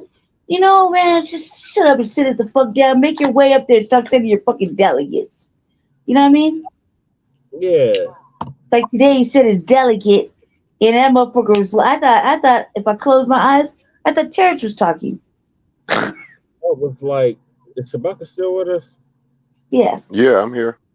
Shabaka, that was like back in the day when you playing a game, you and your homeboy playing a game, he get mad and take the ball and go home. Oh yeah. Yeah, it's my ball. You can't play with it. Yeah. It's like, dude, really, if he was really that serious about it, you would have forced your way up on that stage. Like, you see what I had to do, and then you try to co-sign and talk about I Thursday at the Unhoused Neighbor Forum that I was uninvited to. I was invited and then uninvited. Yeah, did we even show that where you went off? Yeah, we showed that the last show. Yeah, that shit. So he over there like today when you get to today's shit, he was over there acting like blah, blah, blah, blah. I was like, well, where the fuck are you, cuz? You said you're delegate to over there fucking be critical with the fucking public. Where the fuck are you right now? He traded up. He took his ball and went home. Right. I was like, God, man. Oh, weak ass motherfucking punk. Participate. I'm not welcome. I'm out. Like, this is the community you claim that you're supposed to be fighting for. Mm-hmm. Mr. Black and Brown. Everything is black and brown. Black and brown this. Black and brown that. Now you talking about tangibles and revolutionary. No, you got all that from me and Lady Che. He wasn't speaking none of that stuff until you heard us say it. And the front line, all that. Mm-hmm. If he was speaking that shit at the NAACP, he wouldn't have got booed out of there for talking about that black nationalist shit, black nationalism stuff that we always talking about. He wasn't on that. Now he's big. The cold part about it is that in East Kentucky, but he's trying to blacken it up. They all trying to blacken it up. especially last month, they was really trying to blacken it up. I'm like, oh my god. Mm-hmm. You got Muzz ain't even black. Ian ain't black, but he trying to blacken it up. Mike, Mm-hmm. And he and the black. cold part about it is that now looking back over the last 50 years, right? That's the only thing that's gonna save our asses, man. Because after 50 years, man, of this integrational shit, man, it just went to show you it didn't work. Now it is time for black nationalism because our very fucking survival depends on it now. Shabaka, Yes, Bucker, that's right. got some Good, kind of Jesse. Yes, sir. smoke that's coming from you or Lady Che, but it's real bad. Oh, that's me. It's me. My bad. I was just saying, yeah, Shabaka, you're right about that. All right, I'm gonna go off and go on mute. Okay, I'm gonna play this. What is your vision for the city's future, and how do you plan to achieve it? My plan for the future and how do I plan to achieve it? Okay. Okay, thank you for the question. My vision for the city is a city that actually has empathy, sympathy, and compassion for those that are suffering most in the city. Whatever you do for the Right. rest, that's what you do for, your savior, right? So I would like to have a city that was compassionate, that wouldn't just step over somebody that was unhoused on the streets, that would actually lift people Right. up, putting them down. Put yourself in that person's shoes. So the way to go Right. about it is by auditing these service providers, making sure that the money is actually going toward helping those that actually need the services. I'm a client of CCH. I'm not getting the help I need. And the people in my building where I live, the Fusion Studios, they're not getting the help they need either. So we can do better, and under a Paris administration, we will do better. Thank you. Chris Hansen. Well, that's pretty much about the size of it. Yeah, see, you hitting them, brother, with what they would call unpopular truths. Okay. Mm-hmm. In other words, man, it's a damn rainstorm outside, but a motherfucker still wants to go to Disneyland. Come on, man. Yeah, that's what they want us to think. Yeah. Yeah. They want you to, all these tricks, man, that's coming up with Disneyland shit, but you coming to them with the real. This is why, man, that you having the opposition that you are. But you see, but it's all good, man. Look, I'm the I mean, only. look what Dr. King went through. Look I'm what the only what X went through. So this is the one from earlier today at Kepner, and I'm the only black person in my group because they split us up in the group. Right. There's so many of us, so they got to split us up in the group. So the group I was the only black candidate. Well, Lisa, but she's only black when it's convenient.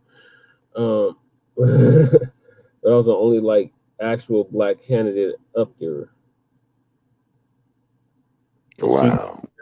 She didn't even wait for the last question to be asked. She just trade up.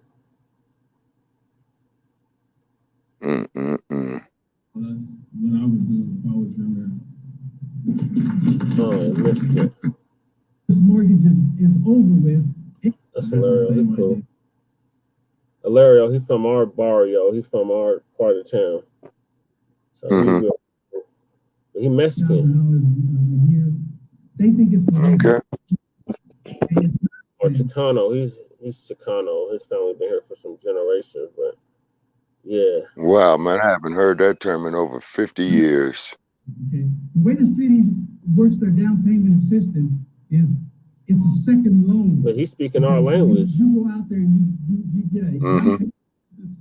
Now you got two mortgage payments. You got a second loan. He gave me a ride to the forum after this.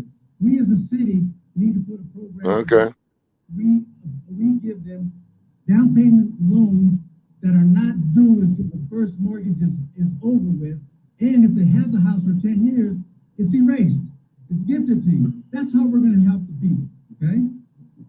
Wait a minute. Now, he might be on to something there. Hijack that idea, Brother Paris. Hijack it. It seemed like everybody that was on that panel was hijacking it. Yeah. Yeah. So this is the front runner right here. She done raised over $1 million. $1 million. Over $1 million. She got TV commercials and everything. She got a whole ass billboard that you can see off of I-25. I asked her about the shit too. I said, "Where'd you get that Yeah. building from?" She's like, "Oh, that's where my office is." I said, "Oh." It was like right off of I-25 and Colfax. Okay, I-25 runs north and south, right? Mm-hmm. So if you're looking west, right when you're Yeah. passing Colfax on the highway, you'll see it. Yeah. It's like directly to the left. If you're going southbound on I-25, it said Kelly Okay. Denver Mayor was real big. I was like, oh shit, where did this come from? How did she do that? But she's gonna raise millions of dollars. So she's the front runner. And then this is Mike Johnson. He's supposed to be the white savior, the great white hope for black people, Right. promoting him heavy. Right. And then Laro, he's from the hood. He's from the east side. Mm-hmm. He got my militant radical ass. No, brother. Well, see what it is, brother Paris.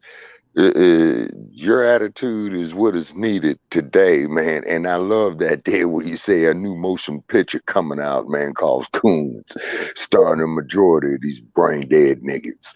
You see what I'm saying? Yeah, shout out to Lady Chase. And that's the stagnation right there. You see what I mean? And we pushing the hashtag resurrection of the mental dead, man. We created that. Yeah, so on this forum we had 2 minutes to answer questions. Oh, okay. So we're talking to it was a very what they call it, diverse crowd. Mm-hmm. But it was mainly what they call black and brown. Right. But a little Asian in there. Mm-hmm. Now, And very so interesting, man. the You whole that you brought up the Asian, right? Is because they're a stronghold in San Francisco, because San Francisco is where Bruce Lee was born, and that there's the original Chinatown out of all the Chinatowns in the USA, because each city got a Chinatown, right? yeah. Well, Denver doesn't have They make it. the whole south part of Denver doesn't have a Chinatown, but the whole where this forum was at, it's nothing but Yeah. businesses along that stretch of Federal, all the way down to like from like Alameda to Evans. It's like nothing but Asian businesses. So they were in attendance. It was right by Westwood, and Lisa said that she grew up in Westwood. Was a kid, but it's like a housing project over there, and the school that we were at, it's right next to the housing project, basically. So, it was a very diverse crowd. I would definitely say that. But here I am. Okay. They got half of me. Yeah, on purpose. They didn't fix the damn camera. I have the same idea. In addition, I would like to see like a job corps model for adults 18 to like 45-ish. You pay for your room, your board, you get a trade, you come straight out of high school with a trade. As a student. Now that's a good issue you got right there, brother Paris, because they took all the trades out the high schools. Well, that's what me and wood shop, auto shops, electrical shop. Yeah. DCIS. So I had 2 diplomas actually that I graduated with from West End. Yeah. When I came out, back then we had trade schools. So you had a trade. I actually went into carpentry for a short time after high school. Then I ended up going to college. And, you know, we got to stop pushing so much on college because we come out with all this debt and then you're not able to pay it back. So we need to have programs put in place where it's like, okay, look, now everybody's cut out for college. We need trade apprenticeship. We need to push more trade apprenticeship programs in the city for people like us. Because the city is not affordable, it's not being built for us. We need somebody that's in office that not only has the lived experience, that have the solutions to these problems. I've been at the forefront of housing in the city. I was one of the founders of Denver Homeless Out Loud. I helped come up with the tiny home villages, the safe outdoor camps, all of that stuff. I was at the forefront of. So I support all alternative forms of housing, not just apartment or house, but tiny homes, micro units, all the stuff that all these other candidates are talking about. I've been at the forefront of. So that's what I would do if I was your mayor.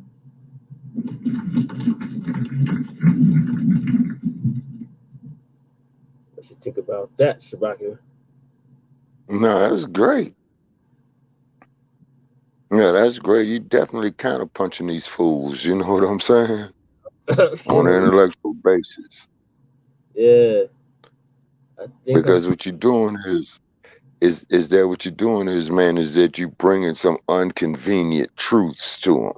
You see, it's because, see, everybody wants to be convenient. And as you pointed out, as you and I both know, man, that is the biggest inconvenience, man, is to be out there with no place to live. Right. That is the biggest form of inconvenience right there. Now, because, see, this country, this society produces too much fucking wealth for people to be out there homeless like that. I brought that up, Shabaka, because the next time I speak, I bring that up. Yeah, write it down. That cracker right there with the boots, that's Andy. Yeah. That's a motherfucking neo-Nazi. That's the one he told me to arrest the homeless, and if you don't want to go to a shelter, you're going to jail. That's him. See, like I said, see, and this is the type of asshole that they would have in the city of Los Angeles, moving the homeless further and further west. And when they get over there, further and further east, pushing them straight to the LA River. And I put a picture on my wall of the LA River, man, after all the rainstorms that they'd had over there. Yeah. And you see how high it was up to the brim, and it's going straight out there to Long Beach, which is going straight into the Pacific Ocean. So they want to put all the homeless in there, then wait for the rain to come through, and it's going to wash them all out there.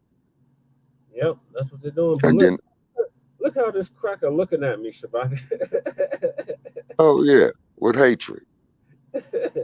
Yeah, with pure hatred.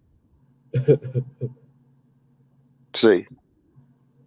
Okay, now you know what you're dealing with. You see?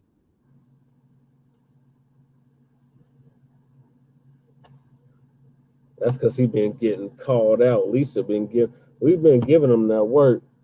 Like all the... Oh, okay, been giving him the business, huh? All the black candidates been giving him the work. Mm-hmm. Mm-hmm. Calling them on as well as they should. Calling them on their records and everything. Talking about, check our record. You check my record. I got a record of this. Lisa talking about she got 30 years of this. I'm like, oh my God. Mm-hmm. Down payment assistance loan. Now you got 2 more kids. Oh, I already played this one. Everybody's cut out for college. We need trade apprentice. Okay, what else? Is that it? I know I spoke one more time. Did I play my opening? No, I don't think I played. Yeah, you played the one when you was up there. Yeah, when you was up there, you know, and they had your full picture up there. No, but I had an opening. I didn't play the opening.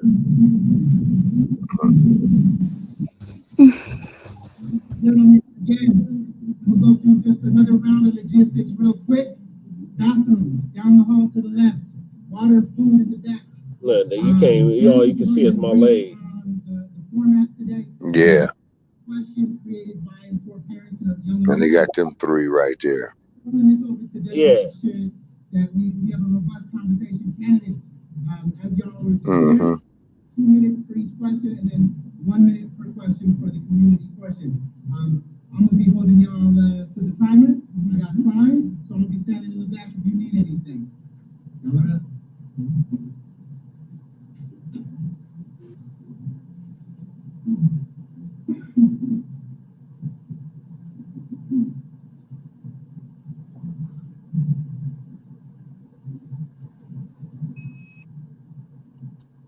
bit awkward. Oh, Lady Che. Yeah. Yes. You remember Monique? From where, baby? Monique, the one that her sister acted a fool at New Hope Baptist Church. Yeah, the lady that said she was gonna help us and never got back to us. Yeah, she was there. Mm. Nice of her to show up. She asked about you too. That's tight. Could have used your help about a month ago.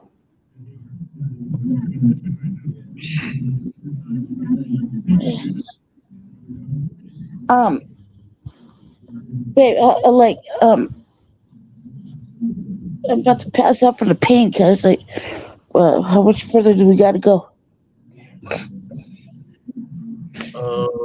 We got after this we got 1, 2, 3, 4 topics. All right. All right.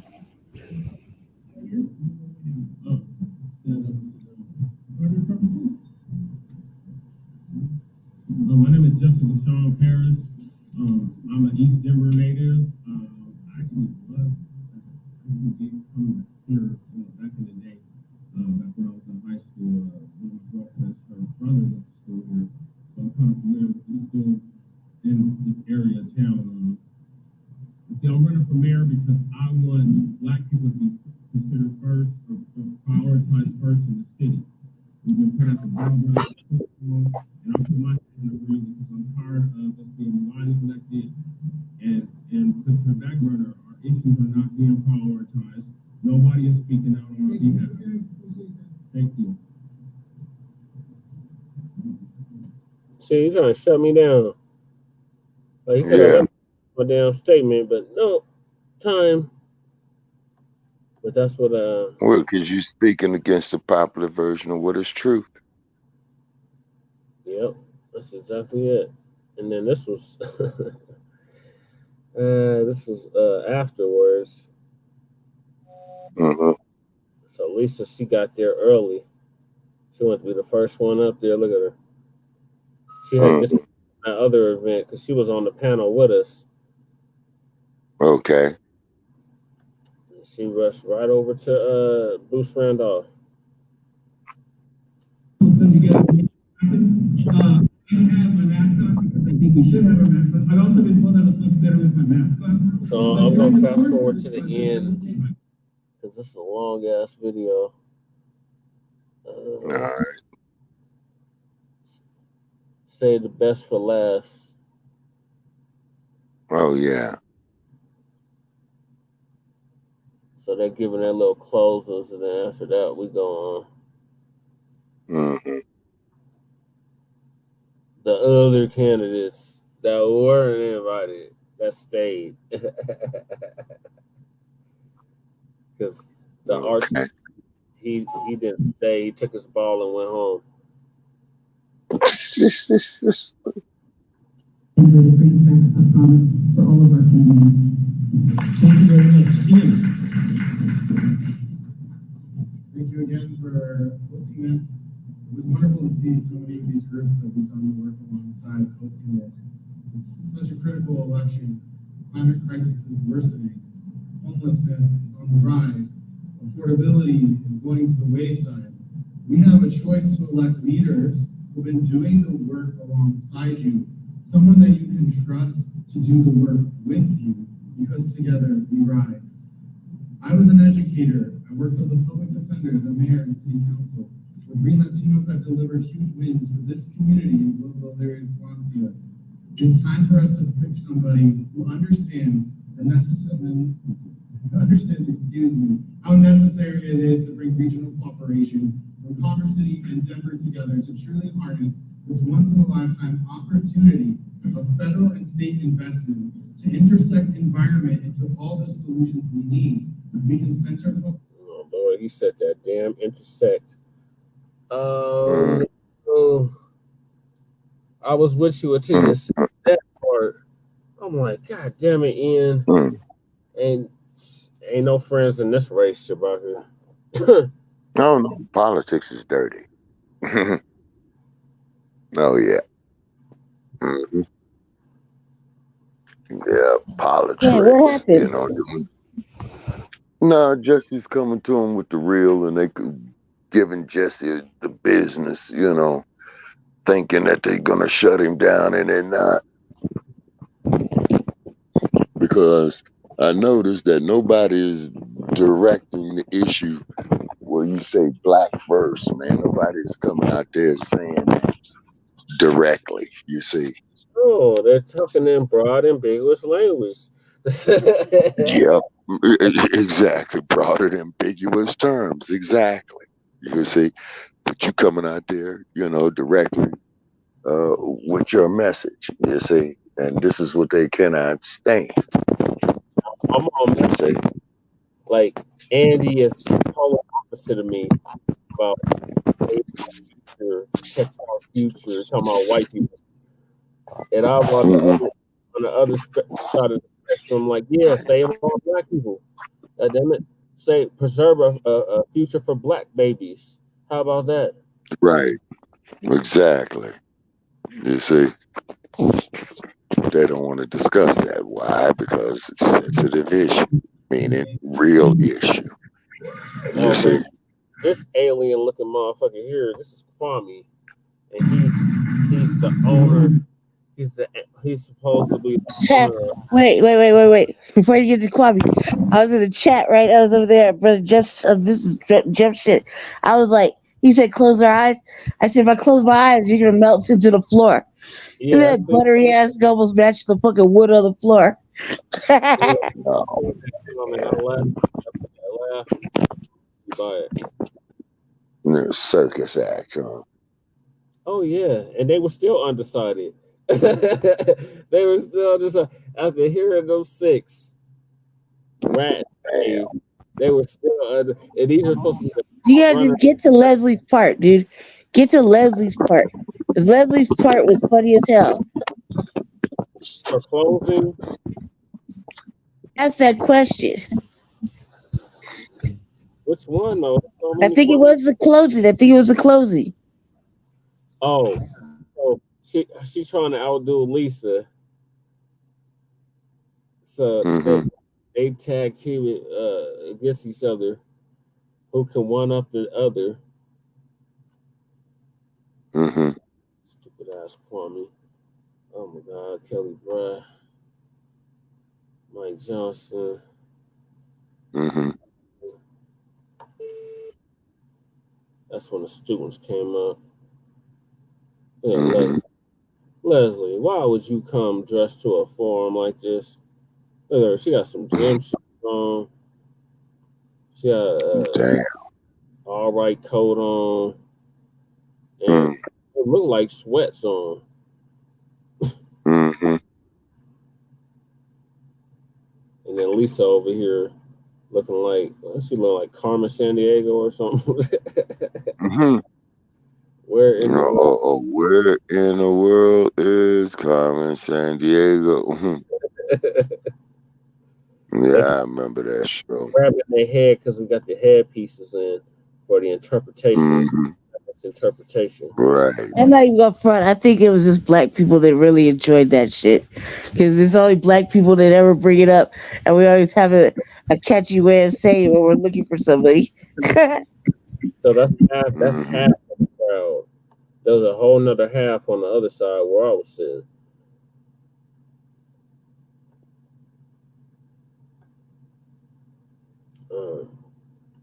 I'm trying to find God the. damn, that's a lot of white people.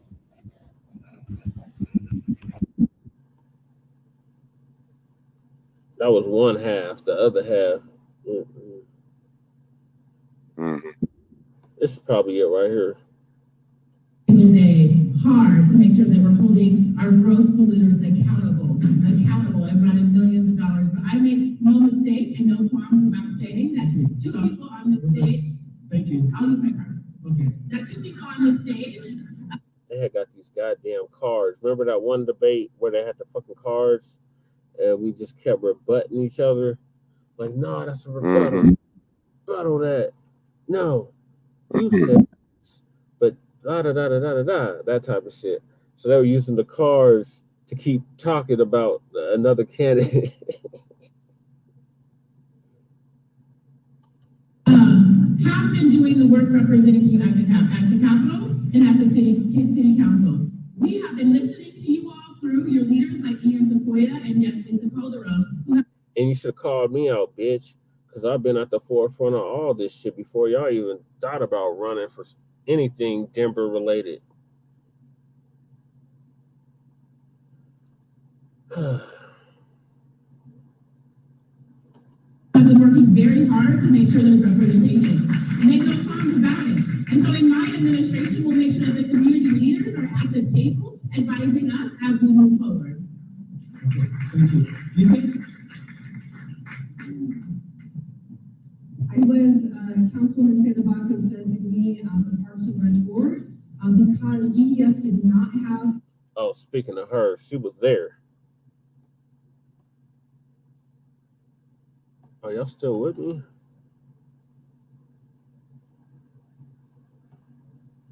Hello?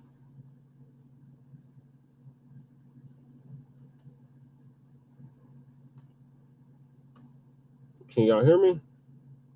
Yeah, I'm on mute. Mm-hmm. I was on mute. Oh, But yeah, I told you already because I'm in excruciating fucking pain. So I'm trying to hold it together, but I'm on mute. okay. Like I'm not gonna lie, I could pass out any time. I'm like excruciating pain. Is Vicky back?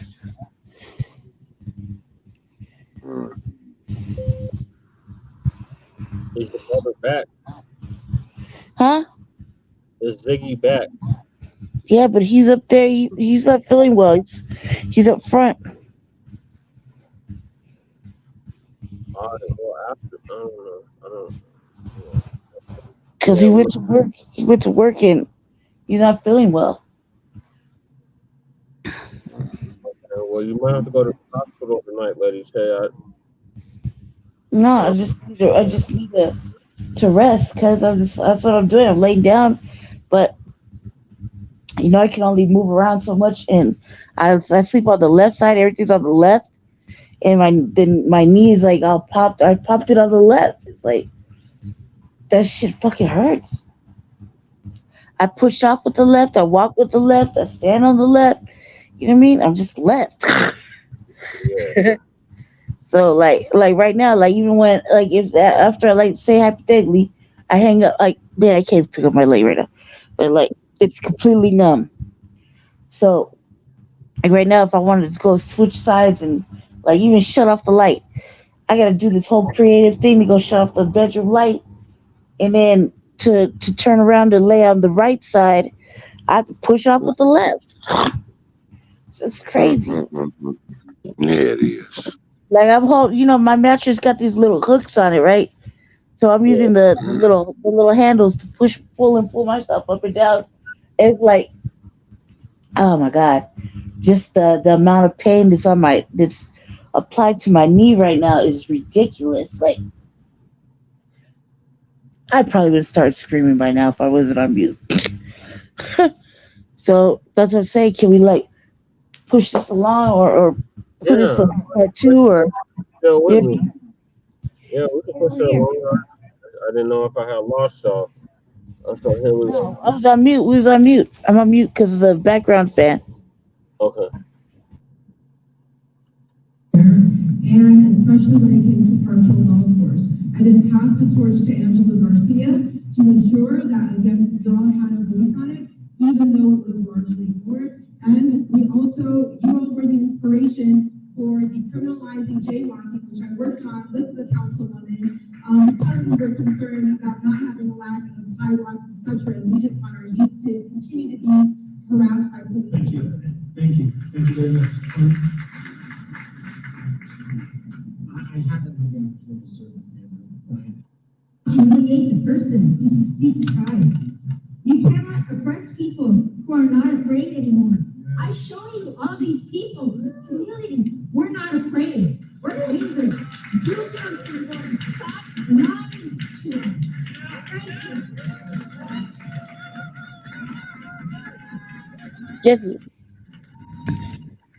Jesse, I should tap out right now because I have to go to your house anyway. So I should tap out that way I could get a little bit of rest before I drive over tomorrow morning or mid afternoon. Okay. Okay, so I'll throw in some commentary later, but I should tap out because I eat all the rest I can if I'm going to drive over to your house in the mid afternoon. I told you my brother gotta do the thing with the cleaning of the thing, the fucking the Wi-Fi box. Yeah. You know what I mean? So I have to be gone because it's gonna be like 6 hours with no internet. So I gotta go to the apartment. Yeah. All right, so I'm gonna close. I'm gonna do my closing. All right, everybody stay black and dangerous. Um, reparations and separation. Stay blessed, highly favored, and join us Tuesday for Shabaka's Black Experience Enhanced. Donate to any of the cash apps. Support the campaign. Um, Team Paris is on the rise, and if not, we're still making it difficult. And everybody be encouraging because Jesse's been bringing that fire to all these little candidate forums, and y'all should be very afraid. Be very, very, very afraid. The Black Imperial Army has arrived. Shout out to the Anchorman. All right, peace out, brother Shabaka. I'll talk to you guys here shortly, probably tomorrow. Stay black, stay dangerous, Black Power. Love you, Jesse. Talk to you later, Shabaka. Peace. No, love you too. All right. Okay. And I'm gonna make my closing statement here, brother. Checkers is a Sandman is coming in. Yeah, man. Oh We got some. Can we at least this topic and then close out the show? Because I'm gonna have to close out the show. Oh yes, sir. Absolutely. Absolutely. All right. So this is a glimpse of what the crowd was like. You see, it's pretty mixed. Still a bunch of white people in there. But it's some of us there too. Okay. That's just like 1/3. They had it's in the cafeteria at the school. Actually named after Daddy Bruce. Are you familiar with Daddy? Okay, Bruce Randolph. Yeah. Yeah, that's the name of the school. In the yeah, and they got a street. Yeah. And they got a street named Bruce Randolph. Right. The cafeteria is named after him too. Okay. So that's the part of the crowd. I'm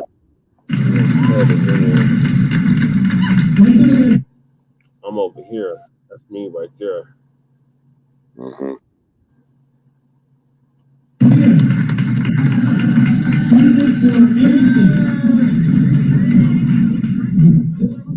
I have to say this and the carnivals for all of these, right, is that the community people. That's kind of fun. So we need to figure out how the fresh perspective and actual mental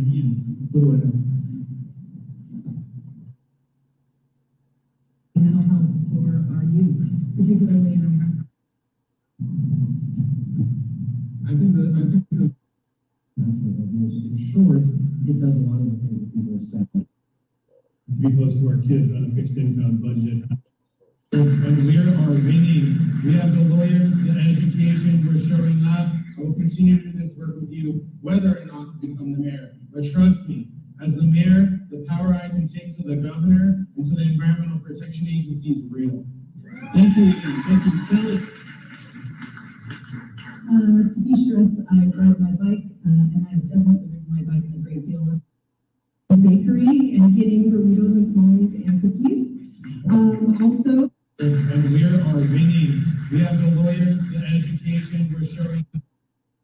The farmers market, the festivals, and especially the food trucks that come up here. I have a great time hanging out with my friends in this neighborhood. So thank you all for organizing that. Thank you very much. going regularly, probably too regularly, to Emmanuel. So they had asked them, Shabaka, they had asked them what they like to do for fun in the neighborhood. Right. And they was naming only Leslie named black or brown places, owned places. Lisa and the other ones, they kept naming white owned places. And how I know people in the crowd was like, oh, that's all white. Why aren't they mentioning any of our businesses? Bakery and getting burritos and tamales and cookies. Also, I am changing not changing, we are shooting our campaign video in part in Globeville because I want you all to. Oh, now she gonna shoot a damn campaign video in Globeville. Oh my God. This mugs. This is the same one that used the reimagining the police task force for her campaign slogan, Reimagine Denver.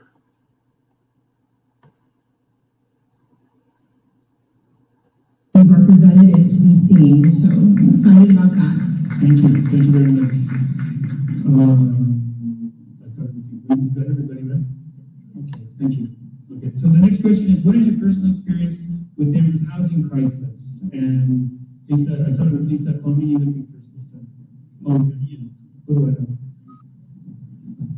The housing crisis looks different for different people. Unhoused that I serve every Sunday on the streets. People like me who are renting and trying to buy a home from their grandmother who's now passed away, or my grandmother when I was her caregiver who was struggling with sales tax, or my mother who's looking at retirement and wondering if her property tax is going to go up so much because the evaluation of her home, she won't be able to afford it. We shouldn't live in a community where people are telling you, your house isn't worth what it's worth more than it is. Thank you. Thank you.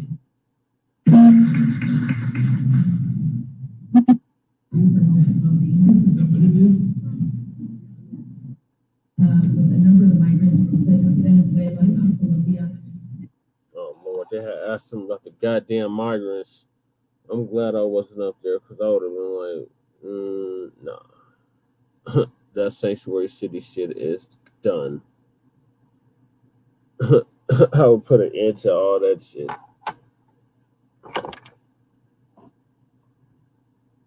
Shabaka, are you still in? Yeah. Okay. Did you hear what I just said?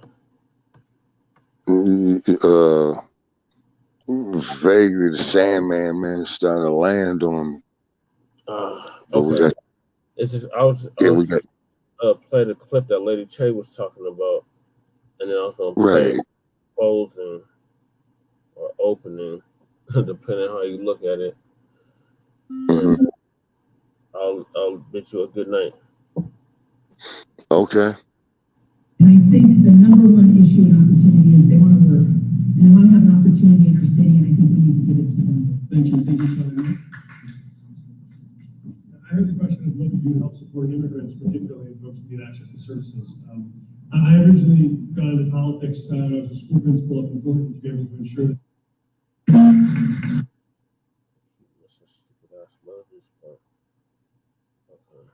Folks that need access to services. Okay.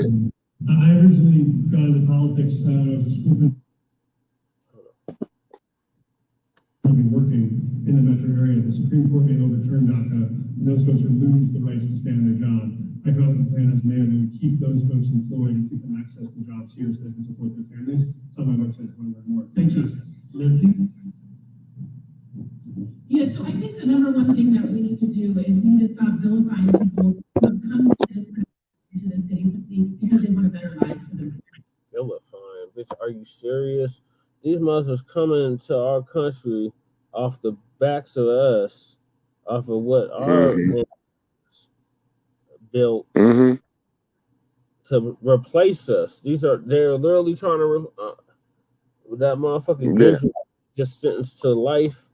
He was talking about replacements, the replacement theory, and it's like they've all these they're illegal immigrants. They call them migrants, but they're illegal immigrants. and they are allowing them to come to these sanctuary cities, even though it's not codified in the law that Denver is a sanctuary city. It's just under Hancock. They've just been allowing this shit to happen. But there's nowhere like in the actual charter in the laws and codes of the city that it's a sanctuary city. But since it's democratic, they consider that democratic values. So they're just going with whatever. Oh, we can bring in all these refugees. What are they fleeing to come here and replace us? They're trying to replace, they're trying to replace us in education. They're trying to replace us in every area. They're trying to replace us. But this is they're answering the question about what would they do about the migrants. That living in fear is leading to increased depression, anxiety, hypertension, and all kinds of other health issues, especially amongst our young people. So what we can do is what Caring for Denver is doing, which is funding the community to provide services, mental health services for those who need it. We can also have more school-based and community-based health centers that are literally led and run, and the providers look like the communities we serve. Thank you, Lisa. We need to ensure that our young people grow up healthy, and that includes recognizing that this has been the most polluted zip code in America. Oh shit, Lisa. Okay, I'm gonna get to my part, Shabaka, and I'm gonna let you go. Shabaka. Yeah. Okay, I'm gonna get to my part, and I'm gonna let you go. Okay. So look, this is after they done all left the stage. Mm-hmm. Up there all by myself. Okay. Was the people still in the audience? Yeah, it was still people in the audience. They were Mm-hmm. starting to move around and stuff. Mm-hmm.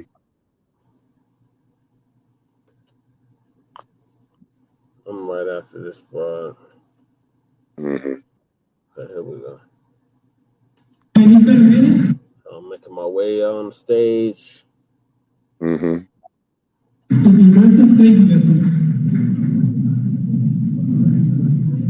Thank you, GS. I'm going to ask for your vote because I honestly can say I have a legitimate plan to house, educate, employ the most vulnerable people in our community.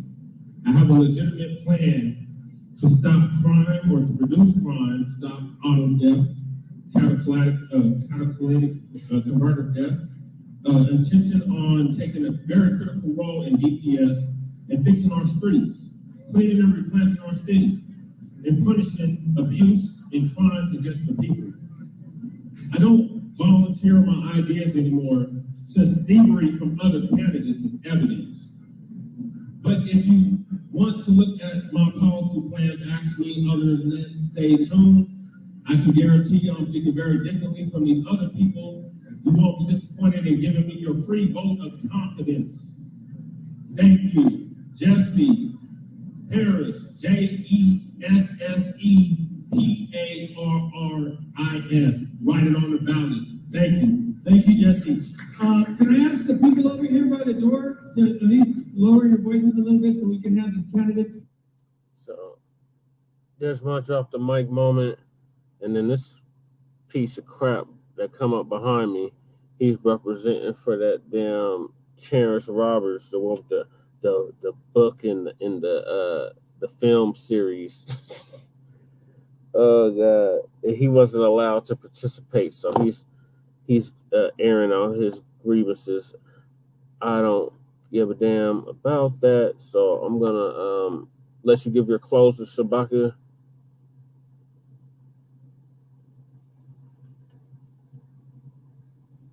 Shabaka. Damn, yeah, I'm going to sleep on us. All right, well, thank you for joining us, Shabaka. Make sure y'all check out Shabaka's Buck Experience Enhanced. This coming Tuesday. Call-in number is 516 418-599-6+1, and you'll be added to the queue. So we're going to let Shabaka go. So make sure y'all check out our show on Tuesday at 7 p.m. Mountain Standard. Peace. Shabaka. Now, back to this madness. So this bastard's going to speak about how his candidate wasn't allowed to participate. Well, I haven't been allowed to participate in a lot of these debates and forums. I've had to literally force my way up on the stage to get any kind of participation in these forums because they have these gatekeeping criteria. And it becomes very clear that this is not an election, it's a selection. And they're trying to figure out what the 60% that's undecided are going to choose. And they very well could write me in, and I could actually win. Because if only 60% of the candidates are, the voters are undecided, that's a large pool to tap to get the bypass the runoff and get the win. So I'm probably end the show now. It's only 1 o'clock. Yeah. So I'll do a part 2 tomorrow. Make sure y'all stay tuned for that. We'll be doing part 2 of season 2, episode 48. But let's just play this for funs and giggles. I've been saying this for the longest. Ain't nothing fair or equitable about this election. But now they're starting to learn the hard way. They're finding out each one of these candidates, whether they make the ballot or not, they're finding out how unfair this whole election process is in the city. We do have a representative for Trinidad Rodriguez. No, I get that wrong. For Terrence Roberts, I'm sorry. Hi, folks. My name is Derek. I'm a representative for Terrence Roberts. I'm his campaign man. It's really unfortunate he was excluded from this debate tonight because he met all the qualifications. He's number 6 on your mayoral ballot. He polled higher than 2 of the candidates on the stage, and his activism is known worldwide. And you can find out about it in the documentary The Holly, streaming on Stars and on Amazon right now. The other reason it's really tragic he was excluded from this is because last April is the first candidate who was on the ballot to be running on housing for all and housing first, paid for by a public bank. Terrence was the first. Notice he said who's on the ballot. So he got all his shit from me, but since he's on the ballot, he supposedly came up with all this stuff on his own. No, Black family, don't be fooled. Don't let this cracker here fool you. That's representing him. He stole all his ideas from us, Team Paris. We have documented receipts, especially on Lady Tay's computer. So you definitely don't want to support those receipts because we got them. Y'all all been stealing from Team Paris. It's very evident. Every forum, debate, their terminology keeps switching up. So it's very clear where they're getting this terminology from. I mean, they're talking about tangibles now. They're talking about reparations, Black family. Who's been talking about that for the longest? Me. That's how you know they've been tuning in. So thank y'all for tuning in to this episode of the Front Line Blacc News, Season 2, Episode 48. We'll be back later on today, which will be tomorrow now. Which today now, but tomorrow afternoon. We didn't get to our other topics, which were the Hidden History Museum opens up in Los Angeles this week. An update on the Reparations Task Force in California, the meeting that took place in Sacramento this past Friday and Saturday, and Unhoused Neighbor News and Unhoused Neighbor Sweeps. So join us and little less than 10 hours? Yeah, about 10 hours for part 2. So peace, love, light, reparations, and Black empowerment. Or male understanding. Thanks y'all for tuning in.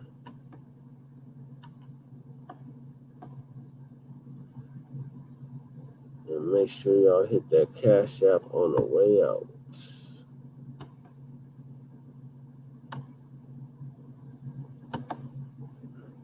Sabaka EXP, Sabaka Sequoia, and you can donate to the website right there.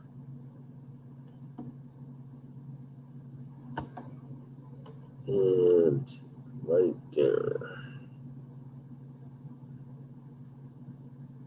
All right, so peace, love, light, reparations, separations. We're out. Peace.